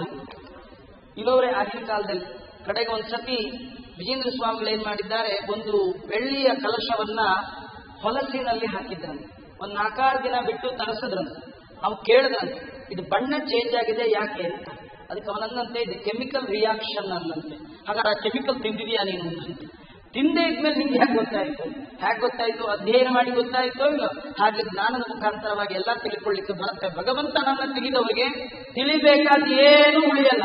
ಏನನ್ನು ನೋಡಿದರೆ, ಏನನ್ನು ಕೇಳಿದರೆ, ಏನನ್ನು ತಿಳಿದರೆ ಎಲ್ಲವನ್ನು ನೋಡಿದಂತೆ ಎಲ್ಲವನ್ನು ಕೇಳಿದಂತೆ ಆಗುತ್ತೋ ಅಂಥದ್ದು ಭಗವಂತ ಅಂತ ಹೀಗೆಲ್ಲ ಹೇಳ್ತಾ ಇದ್ದಾರೆ. ಇಂತಹ ಸಂದರ್ಭದಲ್ಲಿ ವಿಜೇಂದ್ರ ಸ್ವಾಮಿಗಳು ಅನೇಕ ಅವರ ಮಹಿಮೆಗಳನ್ನೆಲ್ಲ ತಿಳಿಸ್ತಾ ಇದ್ದಾರೆ. ಒಂದ್ಸತಿ ದೀಕ್ಷಿತರು ಅಂತ, ಅಪ್ಪೈ ದೀಕ್ಷಿತರು ಅಂತ ಅವರ ಕಾಲದಲ್ಲಿ ಇದ್ದವರು, ಮಹಾ ವಿದ್ವಾಂಸರು, ತುಂಬಾ ದೊಡ್ಡ ವಿದ್ವಾಂಸರು. ಈ ವಿಜೇಂದ್ರ ಸ್ವಾಮಿಗಳಿಗೂ ಅಪ್ಪೈ ದೀಕ್ಷಿತರು ಎಲ್ಲಿಲ್ಲದ ನೆಂಟು. ನಿತ್ಯದಲ್ಲಿ ವಾದ, ನಿತ್ಯದಲ್ಲಿ ದೀಕ್ಷಿತರಿಗೆ ಸೋಲು. ಹೀಗೆ ಅವರು ವಾದ ಮಾಡುವಾಗ ಮಾತ್ರ ಪರಸ್ಪರ ಒಬ್ಬರಿಗೊಬ್ಬರು ವೈರಿ. ವಾದ ಮುಗಿತು ಅಂದ್ರೆ ಒಳ್ಳೆ ಸ್ನೇಹಿತರು. ಒಂದ್ಸತಿ ಅವರಿಬ್ಬರು ಹೀಗೆ ಸಂಚಾರ ಮಾಡ್ತಾ ಇರುವಾಗ ಈ ವಿಜೇಂದ್ರ ಸ್ವಾಮಿಗಳು ಮತ್ತೆ ಅಪ್ಪೈ ದೀಕ್ಷಿತರು ಹೀಗೆ ಓಡಾಡ್ತಾ ಇದ್ದಾರೆ. ಓಡಾಡುವ ಸಂದರ್ಭದಲ್ಲಿ ವಿಜೇಂದ್ರ ಸ್ವಾಮಿಗಳ ಪರಿಚಾರಕ ಅಡಿಗೆಯನ್ನು ಬಂದು ವಿಜೇಂದ್ರ ಸ್ವಾಮಿಗಳನ್ನು ಕೇಳ್ತಾರೆ, ಸ್ವಾಮಿ ನಾಳೆ ಏನ್ ಅಡಿಗೆ ಆಗ್ಬೇಕು ಅಂತ. ಅದಕ್ಕೆ ಅವರಂದ್ರು, ಏನ್ ಮಾಡ್ತೀವಿ ಮಾಡಪ್ಪ, ನಿನ್ನಿಷ್ಟ, ನಾವು ಹೇಳಿದ್ ನೀ ಕೇಳಲ್ಲ, ನೀವು ಹೇಳಿದ್ನಲ್ಲ, ಏನ್ ಮಾಡ್ತೀವಿ ಮಾಡು, ಏನ್ ಮಾಡ್ತೀವೋ ಬಿಡ್ತೀವೋ, ಒಳ್ಳೆ ಸಾರು ಮಾಡು, ಒಳ್ಳೆ ಕೊತ್ತಂಬರಿ ಸೊಪ್ಪು ಚೆನ್ನಾಗಿ ಹಾಕಂದ್ರು. ಈ ಪಕ್ಕದಲ್ಲಿದ್ದ ದೀಕ್ಷಿತರಿಗೆ ಖುಷಿ ಆಯ್ತು. ಅಂತೂ ಇವ್ರನ್ನ ಅಣಿಸ್ಕೊಳ್ಳೋಕೆ ಇದೊಂದು ಸಿಕ್ತು ಅಂತ ಹೇಳಿ ಅವ್ರು ತಟ್ಟಂತ ಒಂದು ಶ್ಲೋಕ ಮಾಡಿ ಹೇಳ್ಬೇಕಂತ. ಅಂತೂ ನಿಮ್ಮ ದೇವರು ನಿತ್ಯದಲ್ಲಿ ನೀವು ಮಾಡೋ ಕೊತ್ತಂಬರಿ ಸಾರು ಕುಡಿಲಿಕ್ಕೆ ಬಂದಿರಬೇಕು ದೇವರು ಅಂತ. ಅವರಂದ್ರಂತೆ ಪತ್ತ ಮಲ್ಲೀರ ಸಂಪಾತಂ ಪತ್ತು ರೂಪಂ ಹರಿದ್ದದೌ. ನಿಮ್ಮ ಹರಿ, ನೀವೇನು ರಾಮದೇವ್ರ ಪೂಜೆ ಮಾಡ್ತೀರಿ, ಆ ರಾಮಂಗೆ ಏನ್ ಕೆಲಸ ಅಂದ್ರೆ ದಿನಾ ಕೊತ್ತಂಬರಿ ರಸ, ಅದು ಪತ್ತ ಮಲ್ಲೀರ ಸಂಪಾತಂ ಪತ್ತು ರೂಪಂ ಹರಿದ್ದದೌ. ದೇವರು 10 ರೂಪ ತಗೊಂಡ. ಯಾಕೆ? ನೀವಿಡೋ ಕೊತ್ತಂಬರಿ ಸಹ ತಿಂದಿರ್ತೀರಿ ಅನ್ಸ್ಕೊಂಡು. ಇವರ ಪ್ರಕಾರ ಜಗತ್ತು ಸುಳ್ಳು, ಜೀವ ಸುಳ್ಳು, ನಾನೇ ದೇವರು, ಅದಕ್ಕೆ ದೇವರೇ ಇಲ್ಲ. ಇದ್ರೂ ಆ ದೇವರು 10 ರೂಪ, ಭಕ್ಷ್ಯ ಕೂರ್ಮ ಎಲ್ಲ. ನಮ್ಮಲ್ಲಿ ಭಾಗವತದಲ್ಲಿ ದೇವರು 10 ರೂಪ ತೆಗೆದ ಅಂತ. ಯಾಕೆ ಅಂದ್ರೆ ಎಲ್ಲ ಭಕ್ತರನ್ನು ಉದ್ಧಾರ ಮಾಡ್ಲಿಕ್ಕೆ ಅಂತಿರೋದು. ಅದನ್ನ ನೀವು ಹೇಳೋದೇನಂದ್ರೆ ಕೊತ್ತ ಮಲ್ಲೀರ ಸಂಪಾತಂ 10 ರೂಪಂ ಹರಿದ್ದದು.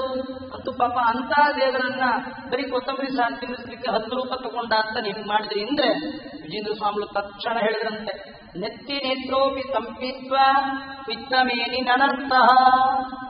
ನಿಮ್ ಗುರು, ನಿಮ್ಮ ದೇವರು ಯಾರು? ನೆತ್ತಿ ನೇತ್ರೋಪಿ ಶಿವ, ಅದನ್ನೇ ಪೀತ್ವ ಮತ್ತು ಕುಡಿದು ಪಿತ್ತ ಮೇರಿ ನನರ್ಥಃ, ಪಿತ್ತ ನೆತ್ತಿಗೇರಿ ನರ್ತನ ಮಾಡಿಬಿಟ್ಟ ಅಂತ ಅವ್ರಿಗೆ ಹೇಳ್ತಿದ್ರು.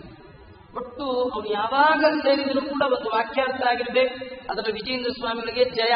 ವಿಜೇಂದ್ರ ಸ್ವಾಮಿಗಳಿಗೆ ಎಂದೂ ಕೂಡ ಸೋಲು ಶಬ್ದವೇ ಇಲ್ಲ.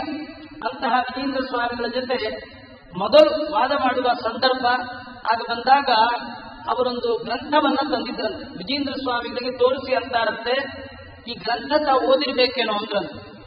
ವಿಜೇಂದ್ರ ಸ್ವಾಮಿಗಳು ನೋಡಿದ್ರಂತೆ. ಆ ಗ್ರಂಥದ ಹೆಸರೇನಿತ್ತಂದ್ರೆ ಮಧ್ವಮುಖ ಮರ್ದನ ಅಂತ. ಮಧ್ವಮುಖ ಮರ್ದನ ಗ್ರಂಥದ ಹೆಸರೇ ಹೀಗೆ.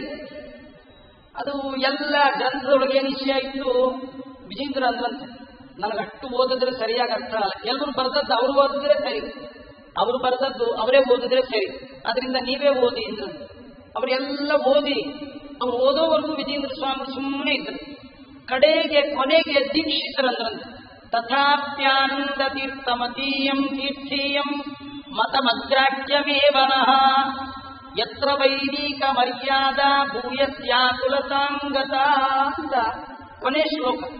ಅದೇನಂದ್ರೆ, ಈ ಮಧ್ವಾಚಾರ್ಯರ ಮತದಲ್ಲಿ ವೇದಕ್ಕೆ ಸಂಬಂಧಿಯಾದಂತಹ ಮರ್ಯಾದೆ ಬಹಳವಾಗಿ ಉಲ್ಲಂಘಿತವಾಗಿದೆ. ವೇದಾನುಸಾರಿಯಾಗಿ ಈ ಮತ ಇಲ್ಲ. ಆದ್ದರಿಂದ ಆನಂದ ತೀರ್ಥರ ಮತ ಇದು ಅಗ್ರಾಹ್ಯ, ಇದು ಸ್ವೀಕಾರ ಮಾಡಲಿಕ್ಕೆ ಅರ್ಹ ಆದದ್ದಲ್ಲ ಅನ್ನುವ ಶಬ್ದ ಅರ್ಥ ಬರುವ ಹಾಗೆ ಹೇಳಿ ವಿಜೇಂದ್ರ ಸ್ವಾಮಿಗಳನ್ನು ಕೇಳಿದ್ರಂತೆ, ನಿಮ್ಗೇನು ಅನ್ಸತ್ತೆ ಅಂತ. ಇದು ನಾನು ಬರೆದ ಗ್ರಂಥ, ಈ ಗ್ರಂಥದ ಪ್ರಕಾರ ನಿಮ್ಮ ಮತ ಸರಿ ಇಲ್ಲ, ನಿಮ್ಗೇನು ಅನ್ಸತ್ತೆ ಅಂತ. ವಿಜೇಂದ್ರ ಸ್ವಾಮಿ ಹೇಳಿದ್ರಂತೆ, ನೀವು ಬರೆದಿದ್ದೆಲ್ಲ ಸರಿ ಇದೆ, ಒಂದೇ ಒಂದು 0 ಜಾಸ್ತಿ ಇದೆ ಅಂತ. ಇಡೀ ನೀವು ಬರೆದ ಈ ಶ್ಲೋಕದಲ್ಲಿ 1 0 ತೆಗೆದುಬಿಟ್ರೆ ಸಾಕು. ಏನಿದೆ? ತಥಾಪಿ ಆನಂದ ತೀರ್ಥೀಯಂ ಮತಮಗ್ರಾಹ್ಯಮೇವನಃ ಯತ್ರ ವೈದಿಕ ಮರ್ಯಾದಾ ಭೂಯಸ್ಯಾಕುಲತಾಂಗತ. ಇದೆಲ್ಲ ಆನಂದ ತೀರ್ಥೀಯಂ ಅನ್ನೋ ಬದಲು ಆನಂದ ತೀರ್ಥೀಯ ಅಂದ್ಬಿಟ್ರೆ ಸಾಕು. ಆ ಮೊದಲು ಹೇಳಿದ ಅರ್ಥಕ್ಕೂ ಎರಡನೇ ಹೇಳಿದ ಅರ್ಥಕ್ಕೂ ಬಹಳ ವಿಚಿತ್ರ ಅರ್ಥ. ಮೊದಲನೇ ಅರ್ಥ ಆಚಾರ್ಯರ ಮತ ನಮಗೆ ಗ್ರಾಹ್ಯ ಅಲ್ಲ ಅಂತ. ಎರಡನೇ ಸತಿ ಮಾಡುವಾಗ ದೀಕ್ಷಿತರು ಕಕ್ಕಾಬಿಕ್ಕಿ ಆಗಿಬಿಟ್ಟರು. ಈ ರೀತಿ ಒಂದು ಶಬ್ದದ ವೈದುಷ್ಯ ವಿಜೇಂದ್ರ ಸ್ವಾಮಿಗಳಲ್ಲಿ ಕಂಡಿದ್ದಾರೆ. ಅವರೇನ್ ಮಾಡಿದ್ದಾರೆ? ತಥಾಪ್ಯಾನಂದ ತೀರ್ಥೀಯ, ಇದು ಆ ತೀರ್ಥೀಯ ಇಷ್ಟೇ ಅಂದ್ಬಿಟ್ರೆ ಸಂಬೋಧನ. ಅಲ್ಲಿ ಬಂದಿರತಕ್ಕಂಥ ವಿಜೇಂದ್ರ ಸ್ವಾಮಿಗಳನ್ನು ನೋಡಿ ಈ ಮಾತು ಹೇಳಿದ ಹಾಗಾಗತ್ತೆ. ಆನಂದ ತೀರ್ಥೀಯ ಅಂದ್ರೆ ವಿಜೇಂದ್ರನನ್ನ ಸಂಬೋಧನೆ ಮಾಡ್ತಾ, ಹೇ ಆನಂದ ತೀರ್ಥೀಯ, ಮಧ್ವ ಮತ ಅನುಯಾಯಿಗಳಾದ ಶ್ರೀ ವಿಜಯೇಂದ್ರ ತೀರ್ಥರೇ, ಯಾವ ಅದ್ವೈತ ಮತದಲ್ಲಿ ವೈದಿಕ ಮರ್ಯಾದ ಚೆನ್ನಾಗಿ ಆಕುಲಿತ ಆಗಿದೆಯೋ, ಯಾವ ಮತ ಶ್ರುತಿ ನಿಷಿದ್ಧವಾಗಿದೆಯೋ ಅಂತಹ ನಮ್ಮ ಮತ ಅದ್ವೈತ ಮತ ಅಗ್ರಾಹ್ಯ. ಇದು ಅವ್ರಿಗೆ ಅಗ್ರಾಹ್ಯ ಅಂದ್ರೆ ಇವರಿಗೆ ಮಾಡಿಕೊಡ್ತೀವಿ. ಈ ಮತ ಅಗ್ರಾಹ್ಯ, ಎಲ್ಲಿ ವೈದಿಕ ವೇದ ವಾಕ್ಯಗಳಿಗೆ ಮರ್ಯಾದೆ ಇಲ್ವೋ ಅಂತ ನಮ್ಮ ಮತ ಇದು ಅಗ್ರಾಹ್ಯ ಅಂತ ಹೇಳಿದಾಗತ್ತೆ. ಇಷ್ಟೆಲ್ಲ ಮಾಡ್ತಕ್ಕಂಥವ್ರು ವಿಜೇಂದ್ರ ಸ್ವಾಮಿಗಳು. ವಿಜೇಂದ್ರ ಸ್ವಾಮಿಗಳು ಅಪ್ಪೈ ದೀಕ್ಷಿತರು ಹಣ್ಣು ಮುದುಕರಾದ, ಅವ್ರಿಗೂ ಭಾರಿ ವಾದ, ಬೇಕಾದಷ್ಟು ಗ್ರಂಥ ರೂಪದಲ್ಲಿ ಬಂದಿರತಕ್ಕಂಥದ್ದು. ವಯಸ್ಸಾದ ಕಾಲಕ್ಕೆ ವಿಜೇಂದ್ರ ತೀರ್ಥರನ್ನ ನೋಡಬೇಕು ಅಂತ ಬಂದ್ರಂತೆ ದೀಕ್ಷಿತರು. ಹೇಳ್ಕೊಳ್ತಾರೆ, ಸ್ವಾಮಿ ತಮ್ಮ ದರ್ಶನಕ್ಕೆ ಬರಬೇಕು ಅಂತ. ಅವಶ್ಯ ಬರ್ಬೋದು. ವಿಜೇಂದ್ರ ಸ್ವಾಮಿಗಳು ಕೂತಿದ್ರು, ದೀಕ್ಷಿತರು ಬಂದರು.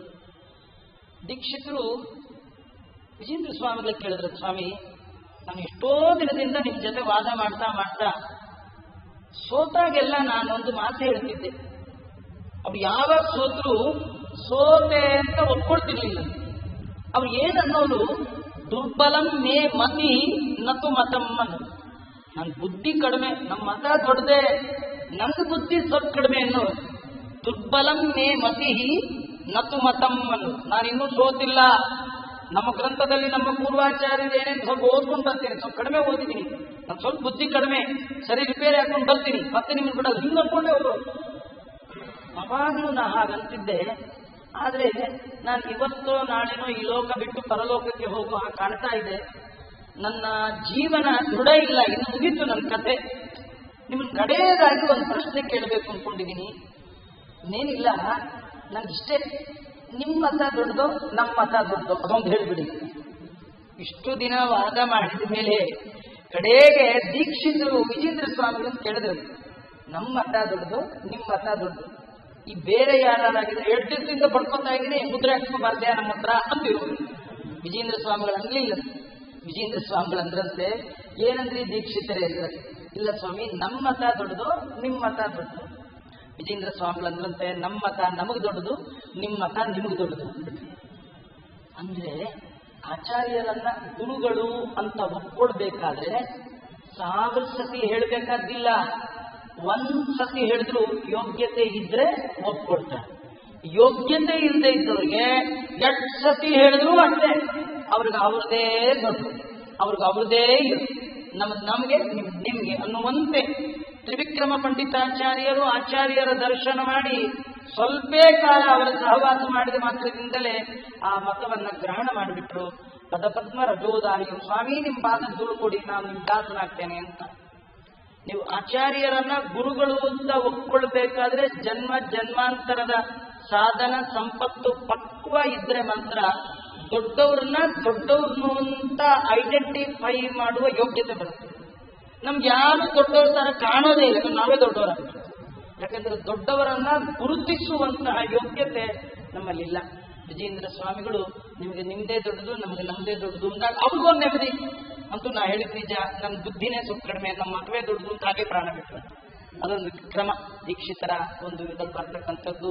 ನಮ್ಮ ವಿಜೇಂದ್ರ ಸ್ವಾಮಿಗಳು ಹೀಗೆ ಅನೇಕ ವಾದಗಳನ್ನು ಮಾಡಿ, ಅನೇಕ ಗ್ರಂಥಗಳನ್ನು ರಚನೆ ಮಾಡಿ, ಅವರದು ಗ್ರಂಥಗಳೇ ನಾರಾಯಣಾಚಾರ್ಯರು ಅಂತ ರಾಯರ ಸಂಬಂಧಿಕರು ಪೂರ್ವಾಶ್ರಮದಲ್ಲಿ ಸೋದರಳಿಯಂದರಾಗಿರ್ತಕ್ಕಂಥ ಮಹಾನ್ ಬಾಬರು ಅವರು ಬರೆದಿರ್ತಕ್ಕಂತಹ ಗ್ರಂಥಗಳನ್ನ ಹೇಳ್ತಾ ಒಂದು ಮಾತು ಹೇಳ್ತಾರೆ. ಈ ವಿಜೇಂದ್ರ ಸ್ವಾಮಿಗಳು ಬರೆದ ಗ್ರಂಥಗಳಿದೆಯಲ್ಲ, ಅದನ್ನ ಓದಿ ಪಾಠ ಹೇಳುವ ಪಂಡಿತರು ಸಿಗಲ್ಲ. ವಿಜೇಂದ್ರ ಸ್ವಾಮಿಗಳು ರಚನೆ ಮಾಡಿದ್ದಾರೆ 104 ಗ್ರಂಥ, ಚತುರಧಿಕ ಶತಗ್ರಂಥ. ಆ ಗ್ರಂಥಗಳನ್ನ ಓದಿಕೊಂಡವರು ತುಂಬಾ ಕಡಿಮೆ, ಓದಿ ಪಾಠ ಹೇಳೋರು ಇನ್ನೂ ಕಡಿಮೆ. ಅದಕ್ಕೆ ಅವ್ರು ಹೇಳ್ತಾರೆ, ಅವರು ಬರೆದ ಗ್ರಂಥಗಳಿದೆಯಲ್ಲ, ಅದು 1, 2 ಕರೆಕ್ಟ್ ಆಗಿ 104 ಗ್ರಂಥಗಳ ಹೆಸರು ಹೇಳಿಬಿಟ್ರೆ ಅವನು ಭಾರಿ ಪಂಡಿತ ಅಂತ ತಿಳ್ಕೊಳ್ಳಿ ಅಂತ. ಅಂತಹ ಗ್ರಂಥಗಳನ್ನು ರಚನೆ ಮಾಡಿದ ಮಹಾನ್ ಭಾವರು. ಅವರು 108 ಗ್ರಂಥಗಳನ್ನೇನು ರಚನೆ ಮಾಡಿದ್ದಾರೆ, ಅದರಲ್ಲಿ ಒಂದು 79 ಗ್ರಂಥಗಳು ಸಿಕ್ಕಿರ್ತಕ್ಕಂಥದ್ದಾಗಿದೆ. ಅದನ್ನು 4 ಗ್ರಂಥಗಳನ್ನು ಕಿವಿ ಮೇಲೆ ಹಾಕೊಳ್ಳೋಣ. ಬ್ರಹ್ಮಸೂತ್ರ ಭಾಷ್ಯ, ಅದಕ್ಕೆ ಟಿಪ್ಪಣಿ, ತತ್ವಮಾಣಿಕ್ಯ ಪೇಟಿಕಾ ಅಂತ ಬರೆದಿದ್ದಾರೆ. ಬ್ರಹ್ಮಸೂತ್ರ ನ್ಯಾಯ ಸಂಗ್ರಹ, ನಯ ಮುಕುರ, ನಯಮಂಜರಿ, ಬ್ರಹ್ಮಸೂತ್ರ ಅಧಿಕರಣಮಾಲ, ಅಧಿಕರಣ ರತ್ನಮಾಲ, ನ್ಯಾಯಮೌಕ್ತಿಕಮಾಲ, ಅದ್ವೈತ ಶಿಕ್ಷಾ, ಅಪ್ಪಯ್ಯ ಕಪೋಲ ಚಿಪೇಟಿಕ, ತುರಿಯ ಶಿವಕಂಠನ ವೇದ ವಿದ್ಯಾವಿಲಾಸ, ಮಧ್ವ ಸಿದ್ಧಾಂತ ಸಾರೋದ್ಧಾರ, ಮಧ್ವ ತಂತ್ರ ಮುಖಭೂಷಣ. ಇವರು ಮಧ್ವಮುಖ ಮರ್ದನ ಅಂತ ಗ್ರಂಥ ಬರೆದ್ರೆ ಅದಕ್ಕೊಂದು ಮಧ್ವ ತಂತ್ರ ಮುಖಭೂಷಣ, ಮಧ್ವಾತ್ವ ಕಂಟಕೋದ್ಧಾರ. ಮಧ್ವಾತ್ವ ಅಂದ್ರೆ ಮಧ್ವಾಚಾರ್ಯರ ತತ್ವಜ್ಞಾನದ ದಾರಿಯಲ್ಲಿ ಮುಳ್ಳಿನಂತಿರುವ ಏನೆಲ್ಲ ಅಪವಾದಗಳು ಆರೋಪಗಳನ್ನೆಲ್ಲ ತೆಗೆದಿದ್ದೀನಿ ಅಂತ ಅದೊಂದು ಮೀಮಾಂಸಾ ನಯಕೌಮುದಿ, ನಯಚಂಪಕಮಾಲ. ಆಮೇಲೆ ಶೈವ ಸರ್ವಸ್ವ ಖಂಡನ, ವಾಗ್ವೈಖರಿ, ರಾಯಸ್ತೋತ್ರದಲ್ಲಿ ಬರುತ್ತೆ ವಾಗ್ವೈಖರಿ, ಜತಭವ್ಯ ವಾಗ್ವೈಖರಿ ಗ್ರಂಥ, ವಾದಮಾಲಿಕ, ನ್ಯಾಯದೀಪ, ಶ್ರುತಿ ತಾತ್ವಿಕ, ಶ್ರುತ್ಯರ್ಥ ಸಾರ, ಸರ್ವ ಸಿದ್ಧಾಂತ ಸಾರ ವಿವೇಕ, ನ್ಯಾಯಾಮೃತ ಟಿಪ್ಪಣಿ. 3 ಟಿಪ್ಪಣಿ ಒಂದೇ ಗ್ರಂಥದ ಮೇಲೆ, ನ್ಯಾಯಾಮೃತಕ್ಕೆ 3 ಟಿಪ್ಪಣಿಯನ್ನು ರಚನೆ ಮಾಡಿದ. ಲಘ್ವಾಮೋದ, ಮಧ್ಯಮಾಮೋದ, ಉತ್ತಮಾಮೋದ ಅಂತ ಆಮೋದ ಗ್ರಂಥ. ಆಮೇಲೆ ನ್ಯಾಯಮಾಲ, ತಾತ್ಪರ್ಯ ಚಂದ್ರಿಕಾ, ವ್ಯಾಖ್ಯಾನ, ಚಂದ್ರಿಕೋದ್ಧಾರಕ, ನ್ಯಾಯ ವಿವರಣ, ತಾತ್ಪರ್ಯ ಚಂದ್ರಿಕಾ, ಭೂಷಣ, ತರ್ಕತಾಂಡವ, ಸದ್ಯುಕ್ತಿ ರತ್ನಮಾಲ, ಚಕ್ರಮೀಮಾಂಸಾ, ಪರತತ್ವ ಪ್ರಕಾಶಿಕ, ಉಪಸಂಹಾರ ವಿಜಯ, ನಾರಾಯಣ ಶಬ್ದಾರ್ಥ ನಿರ್ವಚನ, ರಾಮಾನುಜ ಮತ ರೀತ್ಯ ಸೂತ್ರಾರ್ಥ, ಪ್ರಮಾಣ ಲಕ್ಷಣ ಟೀಕಾವ್ಯ, ಕಥಾಲಕ್ಷಣ, ತತ್ವಸಂಖ್ಯಾನ, ತತ್ವೋದ್ಯೋತ, ವಿಷತತ್ವ ವಿನಿರ್ಣಯ, ಮಾಯಾವಧಿ ಖಂಡನ, ಉಪಾಧಿ ಖಂಡನ, ಮಿಥ್ಯಾತ್ಮಾನ ಖಂಡನ, ಉಪಾಧಿ ಖಂಡನ, ಇದೇ ಗ್ರಂಥಗಳು. ಪ್ರಮಾಣ ಪದ್ಧತಿಗೆ ವ್ಯಾಖ್ಯಾನ. ಆಮೇಲೆ ಭಟ್ಟೋಜಿ ಕುಟ್ಟನಂ ಅಂತ, ಆಗಿನ ಕಾಲದಲ್ಲಿ ಭಟ್ಟೋಜಿ ದೀಕ್ಷಿತರು ಅಂತಿದ್ರು. ಅವರು ವಾದ ಮಾಡ್ಲಿಕ್ಕೆ ಬಂದಾಗ ಭಟ್ಟೋಜಿ ಅವ್ರ ಜೊತೆ ಏನೇನು ಅವ್ರು ಕೇಳಿದ ಪ್ರಶ್ನೆಗಳಿಗೆಲ್ಲ ಉತ್ತರ ರೂಪವಾಗಿ ಕೊಟ್ಟರು. ಅದಕ್ಕೆ ಒಂದು ಗ್ರಂಥಕ್ಕೆ ಹೆಸರು ಭಟ್ಟೋಜಿ ಕುಟ್ಟನಂ ಅಂತ ಹೆಸರಿಟ್ಟಿದ್ದ. ಅಣುಭಾಷ್ಯ ಟಿಪ್ಪಣಿ, ಪದಾಸಂಗ್ರಹ, ಪ್ರಣವ ದರ್ಪಣ ಖಂಡನ, ವೇದ ಚಿಂತಾಮಣಿ, ವೇದ ಪ್ರಭಾ, ವೇದಾಗಮ ಸುಧಾಕರ, ವೇದ ಸಂಜೀವಿನಿ, ಲಿಂಗ ಮೂಲಾನ್ವೇಷಣ ವಿಚಾರ ಅಂತ ಒಂದು ಗ್ರಂಥ. ಏನಂದ್ರೆ ಆಗಿನ ಕಾಲದಲ್ಲಿ ಒಬ್ರು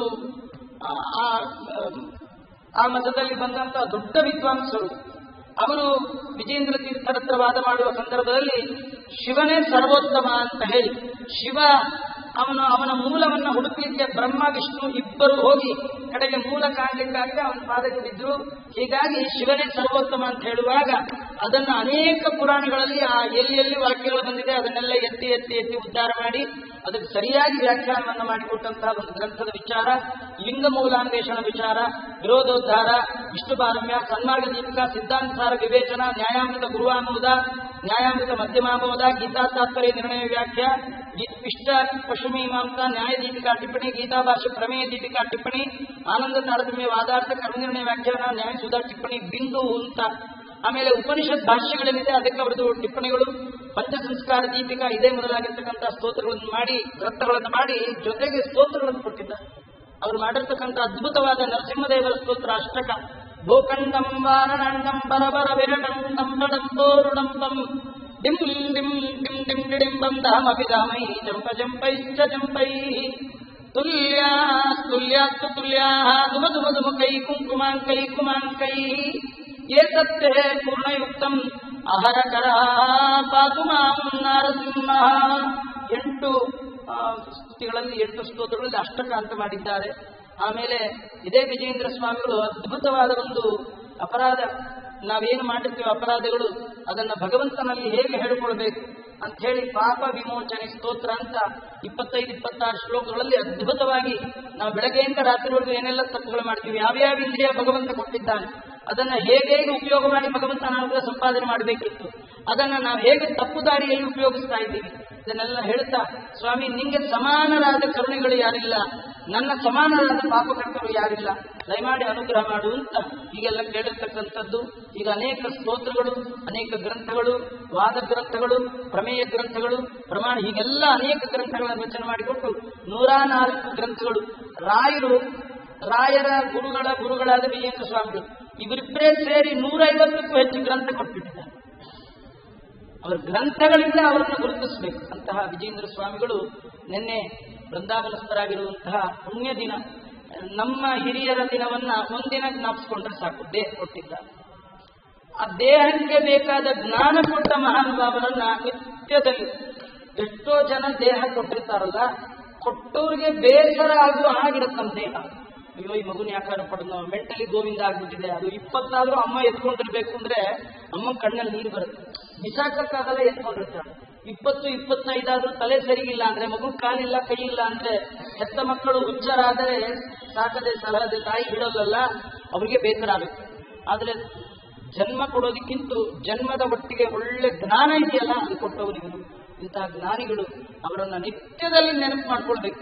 ಆರಾಧನೆ ದಿನ ಮಾತ್ರ ಜ್ಞಾಪಿಸ್ಕೊಳ್ಳೋದಲ್ಲ, ಯಾರನ್ನ ನಿತ್ಯದಲ್ಲಿ ಜ್ಞಾಪಿಸ್ಕೊಳ್ತೀವಿ ಅಂತಹ ಒಂದು ಪಟ್ಟಿಗೆ ಸಾಲಿಗೆ ಸೇರುವಂತಹ ಮಹಾನುಭಾವರು ನಮ್ಮ ವಿಜೇಂದ್ರ ಸ್ವಾಮಿಗಳು. ರಾಯರು ನಮ್ಗೆ ಬಹಳ ಹತ್ತಿರ, ರಾಯರಂದ್ರೆ ಎಲ್ಲರಿಗೂ ಗೊತ್ತು. ರಾಯರ ಹೆಸರು ಹೇಳಬೇಕಾದ್ರೆ ಇವ್ರ ಹೆಸರು ಹೇಳ್ಬೇಕು. ಇವಾಗೆಲ್ಲ ನಾವು ಯಾರು ನೀವು ಅಂದ್ರೆ ಕೆಲವರು ಹೆಸರು ಹೇಳುವಾಗ ಅವ್ರದ್ದು, ಅವ್ರ ಅಪ್ಪಂದು, ತಾತಂದು ಎಲ್ಲ 3 ಜನದ ಹೆಸರು ಹೇಳ್ತಿರ್ತಾರೆ. ಹೇಳ್ತಿದ್ರು ಇನ್ಶಿಲ್ಲ ಅನ್ನಿಸ್ಕೊಂಡಿರ್ತಾರಲ್ಲ. ಹಾಗಾಗಿ ಇವರು ರಾಯರ ಹೆಸರೇನಂದ್ರೆ ವಿಜಯೇಂದ್ರ ಕರಾಬ್ಜೋತ್ತ ಸುಧೀಂದ್ರ ವರಪುತ್ರಕಃ ಶ್ರೀರಾಘವೇಂದ್ರ ಇತಿರ. ರಾಘವೇಂದ್ರ ಸ್ವಾಮಿಗಳು ಯಾರಂದ್ರೆ ವಿಜಯೇಂದ್ರ ಸ್ವಾಮಿಗಳ ಮಕ್ಕಳಾದ ಸುಧೀಂದ್ರ ತೀರ್ಥರ ಕರ್ಮ ಸಂಜಾತರಾದವರೇ ರಾಘವೇಂದ್ರ ಸ್ವಾಮಿಗಳು. ಇದು 3 ಹೆಸರು ಬರಬೇಕು. ಅಂದ್ರೆ ಮಾತ್ರ ಅವರಿಗೆ ಸಂತೋಷ ಆಗುವಂಥದ್ದು ಅಂತ ವಿಜೇಂದ್ರ ಸ್ವಾಮಿಗಳು ನಮಗೂ ನಿಮಗೂ ಎಲ್ಲರಿಗೂ ಕೂಡ ಹಿತೋಪದೇಶವಾದ ಜ್ಞಾನ ಮತ್ತು ವೈರಾಗ್ಯಾದಿಗಳನ್ನು ಕೊಡ್ಲಿ ಅಂತ ಭಗವಂತನಲ್ಲಿ ಪ್ರಾರ್ಥನೆ ಮಾಡ್ತಾ, ಈ ಬಹಳ ದೂರದಲ್ಲಿದ್ದರೂ ಕೂಡ ನಮ್ಮ ನಾಗೂರ್ ಶ್ರೀನಿವಾಸರಾಯರು ಅಂತ ಅವರಿಗೆ ವ್ಯಾಸರಾಜರು ವಿಜಯೇಂದ್ರರಂದ್ರೆ ಎಲ್ಲದನ್ನ ಅವರಿಗೆ ಒಂದು ಉತ್ಸಾಹ ಬಂದರು. ವ್ಯಾಸರಾಜರ ಆರಾಧನೆ ಮತ್ತೆ ನಮ್ಮ ವಿಜೇಂದ್ರ ಸ್ವಾಮಿಗಳು ವಾದಿರಾಜರು ಅವರ ಬಗ್ಗೆ ಹೇಳಿಸ್ಬೇಕು ಅಂತ ಹೇಳಿ